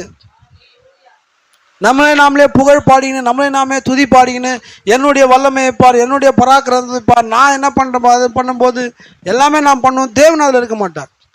தேவன் இன்னைக்கும் எளிமையிலே மறைந்திருந்து அவ்விதமே அவர் தன்னை வெளிப்படுத்துகிறார். எளிமையான காரியங்கள் தான் தேவன் இருக்கிறார். திருக்குறள் சொல்றார், மனுஷன் இன்னைக்கு ராக்கெட் அனுப்புகிறான், மங்கள்யான் அனுப்புகிறான், சந்திராயன் அனுப்புகிறான், அப்போலோ 10, 11, 12, 13, 14 எல்லாத்தையும் அனுப்புகிறான். இந்த புல்லுக்கு யார் ஜீவனை கொடுத்தா? அவனால் அதை விளக்கவே முடியாது. ஒரு புல்லுக்கு யார் ஜீவனை கொடுத்தா? இது ஏன் வளருது? இது யாருமே தண்ணி ஊத்துறதுல, கேட்பாராட்டு கிடக்குது. இதுக்கு யார் தண்ணி ஊத்துறா? அந்த புல் மேயும் போது அதுலேருந்து மேங்கனீஸ் வருது. இது யார் எப்படி ப்ரொடியூஸ் ஆகுது? அதுக்கெல்லாம் பதிலே இல்லை. தேவனுடைய கிரியைகள் இன்னும் எளிமையில் இருக்குது. இவனுக்கு ஒரு புல்லுக்கு ஜீவனை கொடுக்க முடியுமா? ஆமாம், ஆர்டிஃபிஷியலாக புல்லை வச்சிடறான், ஆர்டிஃபிஷியலாக மரங்களை வச்சிடறான். அல்லேலூயா. ஒரு ஹைபிரிட் பண்ணுறான், கலப்பு மார்க்கம் பண்ணி அழகழகாகுது தக்காளி. ஆனால் அதில் கொட்டையே இல்லை, சீட்லெஸ். அது மறு உற்பத்தி செய்யாது. ஆனால் நம்ம சாதாரண விளையிற தக்காளியை சாப்பிட்டு தூக்கி போட்டா காக்கா சாப்பிட்டு போடுற எச்சில் அதில் வர்றது செடி. தேவனுடைய வார்த்தையில் எப்போதுமே ரீப்ரொடியூஸ் இருக்குது. தங்கள் தங்கள் ஜாதியின்படியே புல் பூண்டுகளை விளைவிக்க கடவுது. அன்னைக்கு சொன்ன வார்த்தை இன்னைக்கும் அது கிரியை செய்யுது. சரிங்களா? அப்போ இவளுக்குள்ள அந்த தாழ்மை இல்லை. உடனே ராஜா பார்க்குறாரு, 127 நாடுகளுடைய எனக்கு அதிகாரம் இருக்குது, எல்லாமே இருக்குது, அரண்மனை இருக்குது, ஆளுக இருக்குது, அத்தாரிட்டி இருக்குது, பவர் இருக்குது, எல்லாமே இருக்குது. எனக்கு ஒன்னே ஒன்று தேவை, ஒரு தாழ்மையான மனைவி. இன்னைக்கு அதுதாங்க அண்ட சராசரங்களையும் ஆளுகிறதான தேவனுக்கு வேண்டியது, ஒரு தாழ்மையான இனிமையான ஒரு பணிவான மனைவி. ஆண்டவரே பாருங்க, அவளுக்கு இல்லை என்ன தாழ்மை வந்தது? தன்னுடைய ஜனத்துக்கு பிரச்சனை வரும்போது தன்னுடைய ஜீவனை கிடத்தினால அவ இல்லை சொன்னாங்க. எஸ்தருடைய கேரக்டர் என்னங்க? யூதர் எல்லாரும் அழிப்பதற்காக அங்க ஆமான் ஒரு ஒரு சதித்திட்டத்தை போட்டான். அந்த சதித்திட்டத்துக்கு அது நடக்கக்கூடாதபடிக்கு தன் ஜீவனையே பணைய வச்சான். அதுதான் தேவனுடைய கேரக்டர். தேச கிறிஸ்து நமக்காக தம்முடைய ஜீவனை பணைய வச்சார். மோசே தம்முடைய ஜனங்களுக்காக தன் ஜீவனை திறப்பின் வாசலில் கிடத்தினான். இன்னைக்கு இதுதான் மனவாட்டுடைய கேரக்டர். நான் கெட்டா கூட பரவாயில்ல, இந்த சகோதரர் இந்த பிள்ளைங்க நல்லா இருக்கணும். இப்படி இருக்கும்போது தான் தேவன் ஆசீர்வதிப்பார். எனக்கு ஒரு கண்ணு போனால் கூட பரவாயில்ல, இவருக்கு 2 கண்ணும் போனோன்னு நம்ம நினைச்சோம்னா அது உண்மையான கிறிஸ்துவ வாழ்க்கை அல்ல. ஸோ இது வெறுமனே பிரசங்கம் இல்லைங்க, இதெல்லாமே நம்முடைய வாழ்க்கையில் நாம் வெளிப்படுத்த வேண்டிய கிரியைகள். நீங்கள் உங்கள் குடும்பங்களில் முதல்ல உங்களுடைய சரியான வாழ்க்கையை துவங்குங்க. அன்பாக உங்கள் மனைவி கிட்ட நடந்துங்க. சகோதரிகளே உங்கள் கணவரை அன்பாக நடத்துங்க. பிள்ளைகளே உங்கள் பெற்றோருக்கு அன்பாக நடந்துங்க. பெற்றோரே உங்கள் பிள்ளைகளை மரியாதையாக அன்பாக நடத்துங்க. உங்களுடைய சாட்சி வீட்டிலேருந்து வரட்டும், உங்களுடைய தெருவிலேருந்து வரட்டும், உங்களுடைய பக்கத்து வீட்டுக்காரவங்களை குறித்து நல்ல சாட்சி சொல்லட்டும். சர்ச்சில் வந்தால் எல்லாருமே நல்லவங்க தாங்க. சர்ச்சில் நம்ம வெளியே போனால் தான் நம்முடைய அவதாரங்கள், 10 அவதாரமே வெளியே போனால் தான் தெரியும் எத்தனை அவதாரம் எடுக்கிறேன்ட்டு. அதனால நம்முடைய சாட்சி, ஆமாங்க, இயேசு கிறிஸ்துக்கு வெளியே தீர்க்கதரிசிக்கு எல்லா இடங்களிலும் சாட்சி. உண்மையான கிறிஸ்தவர்கள் நாம இங்க எப்படி ஜீவிக்கிறோமோ அப்படியே வெளியவும் ஜீவிப்போம். அதுதான் ஒரு மிக சிறந்த காரியம். பாருங்க, தாழ்மையான பணிவான ஒரு அடிமை பெண்ணின் குணம். அவ யாருன்னா அடிமை. இவ யாருன்னா 127 நாடுகளை ஆண்ட ராஜாவுடைய மனைவியை தள்ளிட்டாரு. இவள் இஸ்ரவேல்ல இருந்து அடிமையாக கொண்டு வரப்பட்டவள். ஒரு அடிமை பெண்ணுக்குள்ள அந்த குணாதிசயம் இருந்தது. நீ குணாதிசயம் நல்லா இருந்தா உன்னுடைய பின்னணி என்னவா இருந்தாலும் தேவன் உங்களை உயர்த்திடுவார். நீ என்ன பின்னணி, எவ்வளவு படிச்சிருக்கிற, என்ன உனக்கு தாளந்து, என்ன பேங்க் பேலன்ஸ், என்ன அசெட், என்ன சொத்து இருக்குது, இதெல்லாம் அவருக்கு தேவையில்லை. உண்மையிலே எஸ்தர் என்ன யாருங்க? அவள் ஒரு அடிமை பெண், இஸ்ரவேல்ல இருந்து சிறைப்பிடிக்கப்பட்டு வந்திருந்தா. அந்த அடிமை பெண் அவளுக்குள்ள இருந்ததான நல்ல கேரக்டர். அதாவது தீர்க்கதரிசி பிரசங்கம் பண்ணாருங்க, தேவன் தம்முடைய விசேஷ குணங்களினாலே அடையாளம் கண்டு கொள்ளப்படுகிறார். இன்னைக்கு விசுவாசிக்கு இருக்க வேண்டியது விசேஷமான குணம். உங்களை யாருன்னா தவறா பேசிட்டா மன்னிங்க. சகோதரன் தானே பேசினார், மன்னிங்க. சகோதரியில உங்களை யாருன்னா சகோதரி யாரோ பேசினா மன்னிங்க. மன்னித்தல் தான் நம்முடைய மீட்பே தொடங்குது. சரிங்களா? அவர் மாத்திரமல்ல, மன்னிக்காது இருந்தா நாம நரகாக்கினின் பிள்ளைகளா இருந்திருப்போம். அன்பு திரளான பாவங்களை மூடும் என்று வேதம் சொல்லுகிறது. அல்லேலூயா. ஒரு விசுவாசி அந்த நிலைக்கு வரணும். ஓகே, இன்னும் ஒரு 10 நிமிஷம் நம்ம ஆராதனை முடிப்போம். யோசேப்புக்குள்ள அந்த தாழ்மை இருந்தது. அவன் ரொம்ப ஒரு பணிவான ஒரு குணாதிசயம் கொண்ட ஒரு தேவனுடைய மனுஷன். அவனுக்குள்ள ஒரு சாதுவான குணம். அல்லேலூயா. அவன் மகத்தான மகிமையை பெறும்படியான ஒரு காரியத்தை தேவன் அவனுக்கு வச்சிருந்தாருங்க. ஆனா அந்த மகிமை எப்படி வரும்னு அவனுக்கு தெரியல. அவனுக்கு ஒரே ஒரு சொப்பனம் மட்டும்தான் வந்தது. பாருங்க, அவன் ஒரு சாதாரண நிலையிலிருந்து ஒரு மகத்தான நிலைக்கு அவன் போக வேண்டியதா இருந்தது. அவனுடைய பிரயாணம் எங்க இருந்ததுன்னா, யாக்கோபுடைய வீட்டில் துவங்கி போத்திபாருடைய வீட்டில், யாக்கோபுடைய வீட்டில் தொடங்கி பார்வோனுடைய வீட்டில் அவனுடைய பிரயாணம் முடிஞ்சது. எங்க தொடங்கிச்சு அவன் பிரயாணம்? யாக்கோபுடைய வீட்டில் துவங்கி பார்வோனுடைய வீட்டில் அவனுடைய பிரயாணம் முடிந்தது. அல்லேலூயா. அவன் வீட்டில் 10 சகோதரங்க அவனுக்கு மேலே இருக்கிறாங்க. அவன் தன் தகப்பனுக்கு பிரியமானவனா இருந்தான். அல்லேலூயா. அவன் சகோதரர்கள் செஞ்ச அவன் பொல்லாத காரியங்கள் எல்லாத்தையும் அப்பா கிட்ட சொன்னான். ஏன்னா அப்பா தான் அவனை நியமிச்சார். அவன் தனக்கு அளித்த பொறுப்புக்கு உண்மையா இருந்தான். அதனால அவன் கீழ்ப்படியில் இருந்ததுனால சகோதரர்களுக்கு அவன் மேல காழ்ப்புணர்வு வந்துடுச்சு, பகைமை வந்துடுச்சு. அல்லேலூயா. யாராச்சும் ஒரு சகோதரன் ஒரு சகோதரி ஏதாச்சும் ஒரு காரியத்தை பேசினா அதை அத்தோடு விட்டுடணும்.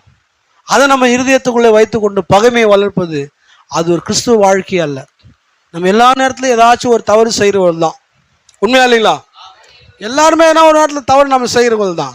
ஆனால் அந்த தவறை நாம் தேவனுடைய கரத்தில் ஒப்பு கொடுக்கும்போது எல்லாவற்றையும் தேவன் நமக்கு சரி செய்வார். இப்போ இந்த 10 சகோதரர்களும் அவனு பகைக்கிறாங்க. இவன் வானவே வான, இவன் வீட்டில் இருந்தால் நமக்கு பல பிரச்சனைகள் ஆகுன்னு சொல்லிட்டு அவனை வித்துடுறாங்க, குழியில் தள்ளிட்டாங்க.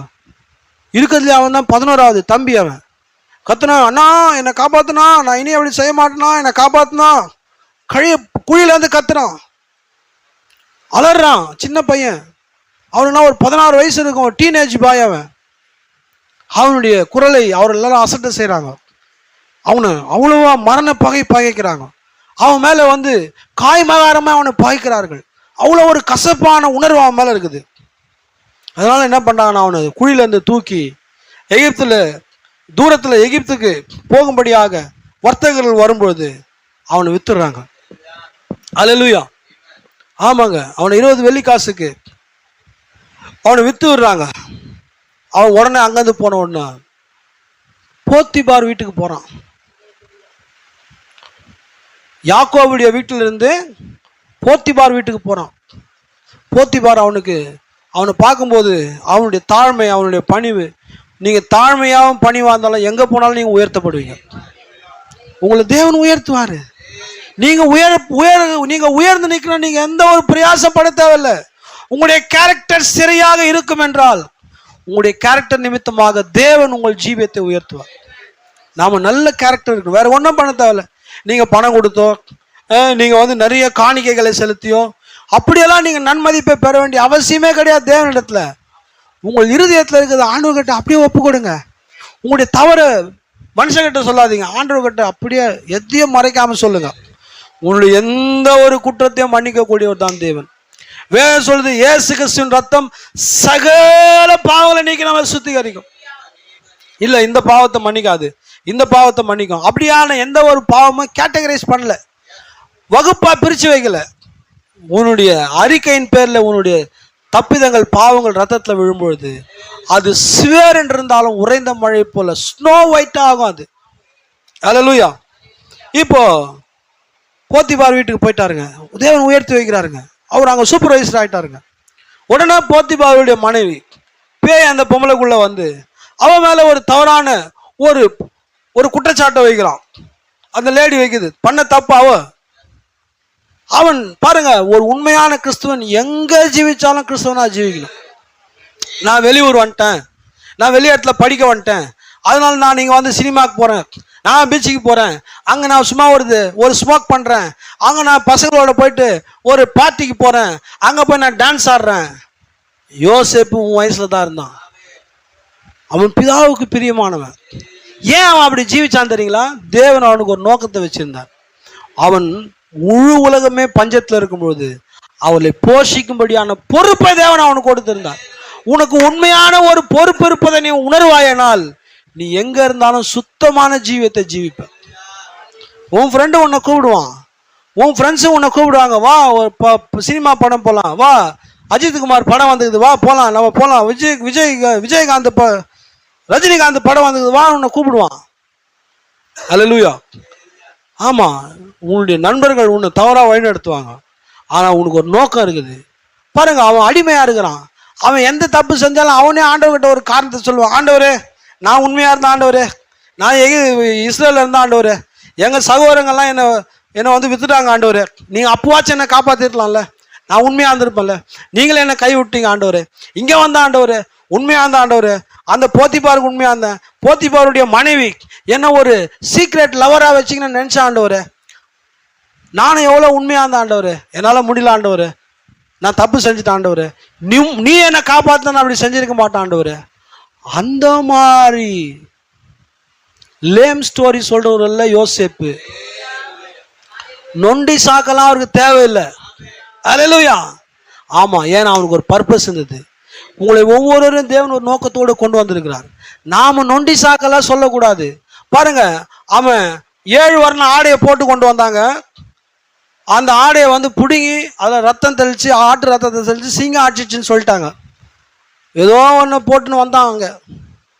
இப்போ வந்தவொன்னா அவங்க ஒரு நல்ல வஸ்திரத்தை கொடுத்தாங்க, சூப்பர்வைசர் ட்ரெஸ் ஒன்று கொடுத்தாங்க. அந்த ட்ரெஸ்ஸையும் அந்த பொம்பளை பிடிங்கிச்சு. பிடிக்கும் போது அவன் அப்படியே நிர்வாணமாக ஓடிட்டான். வேதம் சொல்லுது 105வது சங்கீதத்தில் அவன் காவல் கிடங்களே கட்டுண்டு கிடந்தான், நிர்வாணமாக இருந்தான் அவன். பார்த்தீங்களா? நீங்கள் வார்த்தைக்காக நிற்கும்போது உங்களுக்கு பல சோதனைகள் வரும். அந்த சோதனைகள் தான் உங்களை தேவனுக்கு பிரியமான நபராக நிறுத்தும். உனக்கு பணிவு தேவை, தாழ்மை தேவை, உனக்கு தெய்வீக குணாதிசயம் உனக்கு அவசியமா இருக்குது. அவன் ஒரு இனிமையானவனா இருந்தான். சகோதரோட சண்டை, போத்திபார் வீட்டில் இருந்தான். இப்போ நேராக போயிட்டான், ஜெயிலில் போட்டாங்க. அங்கே போனாலும் அங்கேயும் ஒரு ரெண்டு பஞ்சாயத்து வருது, அங்கே 2 பஞ்சாயத்து வருது. அந்த 2 பஞ்சாயத்தை அங்கே தீர்த்து வைக்கிறான். அவன் பார்க்குறான், ஜெயில் ஆஃபீஸரு இவன் என்ன காட்டிலும் ரொம்ப ஞானமாக நடந்துக்கிறான். நீங்கள் பணிவாக இருக்கும்போது 10 பேர் உங்ககிட்ட வந்து ஆலோசனை கேட்பாங்க. நீ தாழ்மையாக இருக்கும்போது 10 பேர் உங்கள்கிட்ட ஆலோசனை கேட்பாங்க.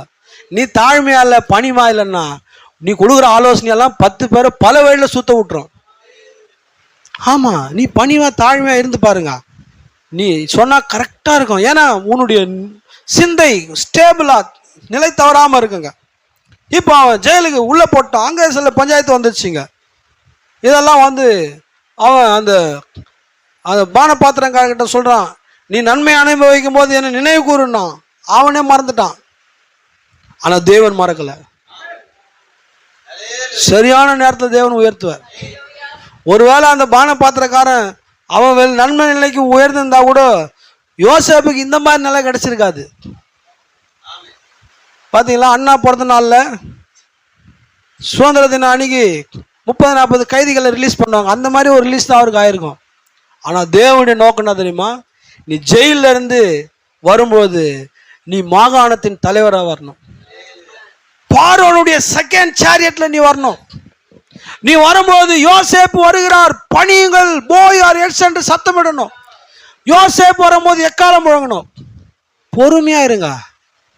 அவங்க என்ன மறந்துட்டாங்க, இவங்க என்ன மறந்துட்டாங்க, அதெல்லாம் நினைக்காதீங்க. கர்த்தர் உங்களை மறக்கவே இல்லை. அவருக்கு ஞாபக சக்தியே கிடையாது. நம்முடைய தேவனுக்கு அவர் தான் வல்லாரையை படைச்சாரு, அவர் தான் வெண்டைக்காவை சிருஷ்டித்தாரு. ஆனால் அவருக்கு சர்வ ஞானி. ஞாபகம் மறதியெல்லாம் நமக்கு தான், அவரு கிடையாதுங்க. அவர் எதையுமே மறக்க மாட்டார். நீங்கள் செய்த நன்மையான தீமையான தேவன் மறக்கிறவர் அல்ல. நீங்கள் செஞ்ச ஒவ்வொரு நன்மைக்கும் தேவன் நிச்சயமாக உங்களுக்கு ஆசீர்வாதத்தை தருவார். ஆமாங்க, அவனுக்குள்ள பாருங்க, எங்கே போனாலும் தாழ்மை. ஜெயில் வார்டனே அவங்ககிட்ட எல்லாத்தையும் ஹேண்ட் பண்ணிட்டான். ஜெயிலேருந்து வரும்போது பாருங்க, அவனுடைய உண்மையான மினிஸ்ட்ரிக்குள்ள அப்போதான் என்டர் ஆக போகிறான். எவ்வளோ ப்ராசஸ் பார்த்தீங்களா? அங்கேருந்து யாக்கோ வீட்டிலேருந்து போத்திபார் வீடு, போத்திபார் வீட்டிலேருந்து ஜெயிலு, ஜெயிலிருந்து பார்வோன் வீடு. இப்போதான் உண்மையான மினிஸ்ட்ரிக்குள்ள போறாருங்க. அந்த மினிஸ்ட்ரி என்னவென்றால் பவர்ஃபுல் மினிஸ்ட்ரி. ஜீவனுக்கான போராட்டம். ஆகாரமே இல்லை, எல்லாரும் மடிந்து மாறக்கூடிய நேரத்தில் அல்லேலூயா அவன் தாமே தேவனால் ஜனங்களுக்கு ஜீவனை அளிக்கும்படிக்கு தேவன் அவனை நியமித்தார். அல்லேலூயா. பாருங்க, அவனை மிக சிறந்த நிலைக்கு தேவன் உயர்த்தினார். தேவன் அவனு பாருங்க, அவனுடைய அந்த நிலைகளுக்கு பின்பாக தேவன் அவனை முக்கியத்துவப்படுத்தினாருங்க. அவனுக்கு சர்வ வல்லமையை கொடுத்தாருங்க. அவன் 2வது ரதத்தில் ஏறினான். 1வது ரதம் யாருங்க? பார்வோன். 2வது ரதம் இவன். முழு அத்தாரிட்டி இவர் சாங்ஷன் பண்ணாதான் அங்கே ஃபுட்டே போகும். ஆனால் அதுக்கு பின்னால் எவ்வளோ நிலைகள் அவன் கடந்து வந்தான். அதனால உங்களுக்கு தொல்லைகள் வரும், அவமானங்கள் வரும், உங்களை பரிகசிப்பாங்க, ஏளனம் செய்வாங்க. தேவனே அவர் கூட இல்லைன்னுவாங்க. நன்றி ஆண்டவரே, அவங்களுக்கு விரோதமாக எதுவும் பேசாதீங்க. உங்களுடைய ஜீவியம் தான் தேவன் உங்களோட இருக்கிறாரா இல்லையான்னு காண்பிக்கணும். இல்லைங்களா? எந்த சகோதரர்கள் அவரை குழியில தள்ளினாங்களோ அவர் எல்லாரும் ஜீவனுக்காக கெஞ்சினாங்க. அவனுக்குள்ள பழி வாங்குற உணர்வே இல்லை. உங்களுக்குள்ள தாழ்மையும் பணிவும் இருக்கும்போது பழி வாங்குற உணர்வு உங்களுக்குள்ள இருக்காது. நாம யாரும் பழி வாங்க தேவையில்லை. வேதம் சொல்லுது, கர்த்தர் சொல்றார், பழி வாங்குதல் எனக்குரியது. அல்லேலூயா. அவனுக்குள்ள பாருங்க, எல்லாருடைய ஜீவனையும் அவன் காப்பாற்றினான். அவனுக்கு அவ்வளோ ஒரு அருமையான தாழ்மையும் அவ்வளோ ஒரு இனிமையமான ஒரு ஜீவியத்தை அவன் கொண்டிருந்தான். இன்னைக்கு தேவன் நம்மளை இந்த மாதிரியான ஒரு நோக்கத்துக்கு தான் அழைச்சிருக்கிறார். அதில் நானும் என் டைம் பிலீவர், நானும் மெசேஜ் படிச்சிருக்கிறேன். எனக்கு பைபிள் தெரியும், எனக்கு மெசேஜ் தெரியும். நானும் எல்லாத்தையும் தானியேல் 70 வாரங்களா வாங்க நம்ம பேசலாம், 7 முத்திரைகளா வாங்க பேசலாம், தேவன் காட் மிஸ்ட்ரி ரிவீல்டா வாங்க பேசலாம், அந்த 7th பீக் பேசணுமா, 7 மலைகளை குறித்து பேசணும் வாங்க பேசலாம், தேர்ட் மேன் எது வேணாலும் பேசலாம். இதனால பேசினாலாம் பவர் கிடையாதுங்க. சரிங்களா? நான் சகலத்தையும் கற்றறிந்தாலும் அன்பு எனக்கு இராவிட்டால் நான் ஒண்ணுமே இல்லைன்னாரு. அதனால தாழ்மையா இருங்க, இனிமையா இருங்க. மெதுவான பிரதியுத்தரம் கோபத்தை தணிக்கும், உக்கிரத்தை தணிக்கும். கடும் சொற்களோ கோபத்தை உண்டாகும். ரொம்ப ஆர்ஷா பேசிக்காதீங்க. ஆண்டவரே எனக்கு தாழ்மையை தாங்க ஆண்டவரே, பொறுமையை தாங்க ஆண்டவரே, என் கோபம்லாம் தண்ணியட்ட ஆண்டவரே, என்ன வேதாகமத்தினுடைய நபர்களாக நிறுத்துங்க என்று தேவனுக்கு உங்களுடைய ஜீவியத்தை ஒப்பு கொடுங்க. கர்த்தர் உங்கள் யாவரையும் ஆஸ்வதிக்கட்டும். நாம் எழுந்து நிற்போம். Praise the Lord Jesus. Hallelujah. கர்த்தர் மெய்யாகவே நமக்கு மகத்தான கிருபை செய்தார். அந்த குணாதிசயத்தை நாம் பெரும்படிக்கு நம்ம இருந்ததை தேவ சமூகத்தில் ஒப்பு கொடுப்போம். ஆண்டவரே, எனக்கு உம்முடைய குணாதிசயத்தை தாங்க ஆண்டவரே, உம்மை போல் நான் ஜீவிக்க எனக்கு உதவி செய்யும் என்று நாம் யாரும் கர்த்தரிடத்தில் கேட்போம். எல்லாரும் கர்த்தரை கொஞ்ச நேரம் ஸ்தோத்தரிப்போம். ஒவ்வொரு சகோதரனும், ஒவ்வொரு சகோதரியும், ஒவ்வொரு பிள்ளைகளும் உங்கள் இருதயங்களை தேவனுக்கு திறந்து, ஆண்டவரே எனக்கு உதவி செய்யுங்க, எனக்கு இரக்கம் செய்யுங்க என்று கர்த்தரிடத்தில் நாம் கெஞ்சுவோம். அல்லேலூயா, அல்லேலூயா, பிரைஸ் தி லார்ட். ஆண்டவரே, அந்த தாழ்மையை தாங்க, அந்த பணிவான இருதயத்தை தாங்க, தேவனுக்கு பயப்படுகிற இருதயத்தை தாங்க, பரிசுத்த ஆவியினுடைய வழிநடத்தலை எனக்கு தாங்க ஆண்டவரே. அல்லேலூயா, அல்லேலூயா, அல்லேலூயா, அல்லேலூயா, அல்லேலூயா, அல்லேலூயா, அல்லேலூயா, அல்லேலூயா. எல்லாரும் ஸ்தோத்தரிப்போம். சகோதரனே சகோதரியே, கர்த்தரை கொஞ்ச நேரம் ஸ்தோத்தரிங்க, புகழுங்க. உங்களுக்கு ஜீவனை கொடுத்தவர் அவர், உங்களுக்கு நல்ல சூழ்நிலையை கொடுத்தவர் அவர். ஆண்டவரே, நான் உமக்கு நன்றி செலுத்துகிறேன், என் ஜீவனுள்ள நாளெல்லாம் ஸ்தோத்தரிப்பேன் என்று கர்த்தரை கொஞ்ச நேரம் நாம் கனப்படுத்துவோம், புகழ்வோம், உயர்த்துவோம். Praise the lord, praise the lord, praise the lord. ஹalleluya, hallelujah, hallelujah, hallelujah, hallelujah, hallelujah, hallelujah, hallelujah, hallelujah. Praise be the name of the Lord Jesus. Hallelujah. Thank you Jesus. Thank you Lord, thank you Lord, thank you Lord, thank you Lord, thank you Lord. ஆண்டவரே, உமக்கு நன்றி நன்றி நன்றி நன்றி நன்றி ஆண்டவரே. ஹalleluya, hallelujah, hallelujah, hallelujah, hallelujah, hallelujah. உன்னத தேவன் நீரே, ஞானம் நிறைந்தவரே.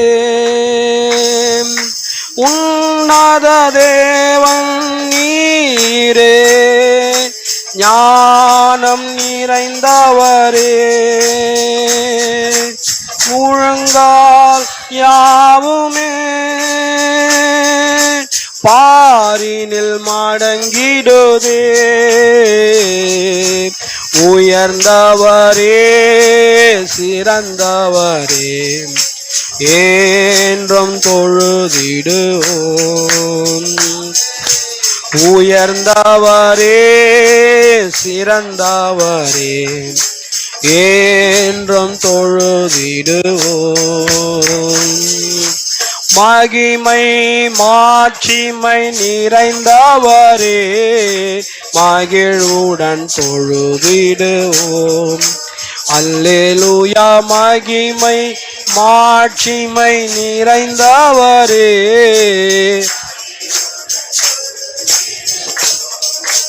பரிசுத்த தேவன் நீரே, பாதம் பணிந்திடுவோம்.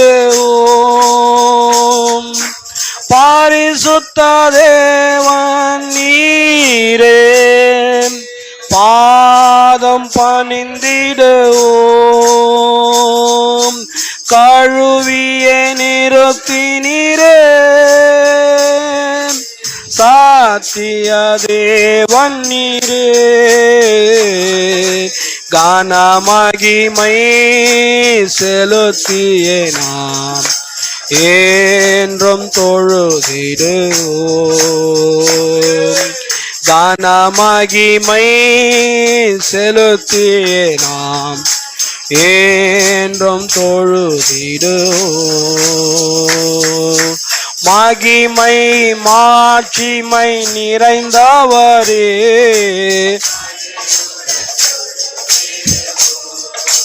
அல்லேலூயா.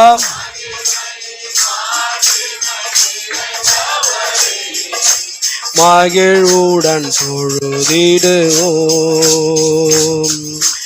ஏனாயும் தேடிய தேவன், இரக்கம் நிறைந்தவரே.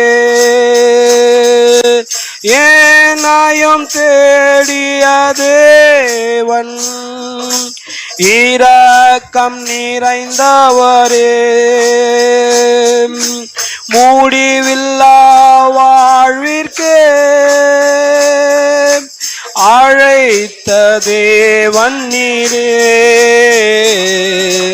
நன்றிதனை செலுத்திடுவோம், நாளும் தொழுதிடுவோம். நன்றிதனை. Hallelujah, my Lord Jesus. What a great God you are. Amen. Hallelujah.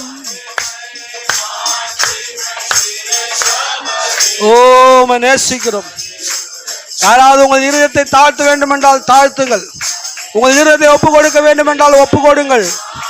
அவர் நல்ல தேவனாய் இருக்கிறார். மேலே போகும் வழி கீழே தான் இருக்கிறது. பரிசுத்த தேவனாம் இயேசுவை பணிந்தே தொழுகுவோம். பரிசுத்த தேவனாம். ஆண்டவரே, நீர் எனக்கு அதிக தேவை ஆண்டவரே. அந்த யோசேப்பை போல என் ஜீவியத்தை வையும் ஆண்டவரே. எஸ்தரை போல என் ஜீவியத்தை வையும். என்னுடைய தீர்க்கதரிசி வில்லியம் பிரணாமை போல என்னுடைய ஜீவியத்தை வையும். ஆண்டவரே உம்மை போல என்னுடைய ஜீவியத்தை வையும் என்று உங்களை தேவ சமூகத்தில் ஒப்பு கொடுங்கள். அன்பான சகோதரனே சகோதரியே,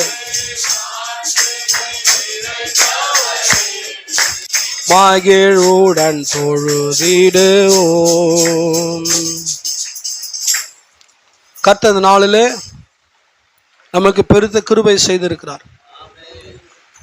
நாம் இன்றைக்கு கற்றுக்கொண்ட பாடம், மகத்தான வல்லமையை நாம் பெறுவதற்கு நம்மை தாழ்த்துவது அவசியமாக இருக்கிறது. மோசே முழு எகிப்தையுமே அசைத்து போட்டான். தன்னை எவ்வளவாய் தாழ்த்தினார். தன் பாதரட்சைகளை கழற்றி தேவ சமூகத்தில் சாஷ்டாங்கமாய் விழுந்து தன்னை ஒப்பு கொடுத்தான். தேவன் அவனை ஒரு சர்வ வல்லமையுள்ளவன் ஆக்கினார். இன்னைக்கு நீ ஒரு சர்வ வல்லமையுள்ள மனுஷியாக ஆக வேண்டும் என்றால், அன்பான சகோதரனே சகோதரியே, வாலிப பிள்ளைகளே, உங்கள் ஜீவியங்களை முற்றிலுமாக கிறிஸ்துவுக்கு அர்ப்பணிகள். நான் ஒன்றுமில்லை என்று அறிக்கை செய்யுங்கள். ஆண்டவரே, என்னை வழிநடத்த நல்ல மேய்ப்பனை தேவை என்று ஒப்பு கொடுங்கள். உங்களுடைய சுய புத்தியிலே சுய ஞானத்திலே எங்கேயும் செல்லாதீர்கள். எங்கு போனாலும் அவர் நாமத்தை எடுத்துக்கொண்டு செல்லுங்கள். நான் ஒன்றுமே இல்லை ஆண்டவரே, நீ எனக்கு அதிக தேவை என்று ஒப்பு கொடுங்கள். கர்த்தர் உங்கள் ஜீவியங்களை ஆஸ்வதிக்கட்டும். நீங்கள் பிரதிஷ்டை செய்யப்பட்ட இருதயத்தோடு இங்கிருந்து கடந்து செல்லுங்கள். கர்த்தர் உங்களுக்கு சகல ஆசீர்வாதங்களையும் கொண்டு வருவாங்க. கடைசியாக தேவனுக்கு நன்றி செலுத்தி நம் மத்தியிலுக்கு தான் சகோதரன் ஸ்டீஃபன் அவர்கள் ஜெபிக்கும்படியாக அழைக்கிறேன்.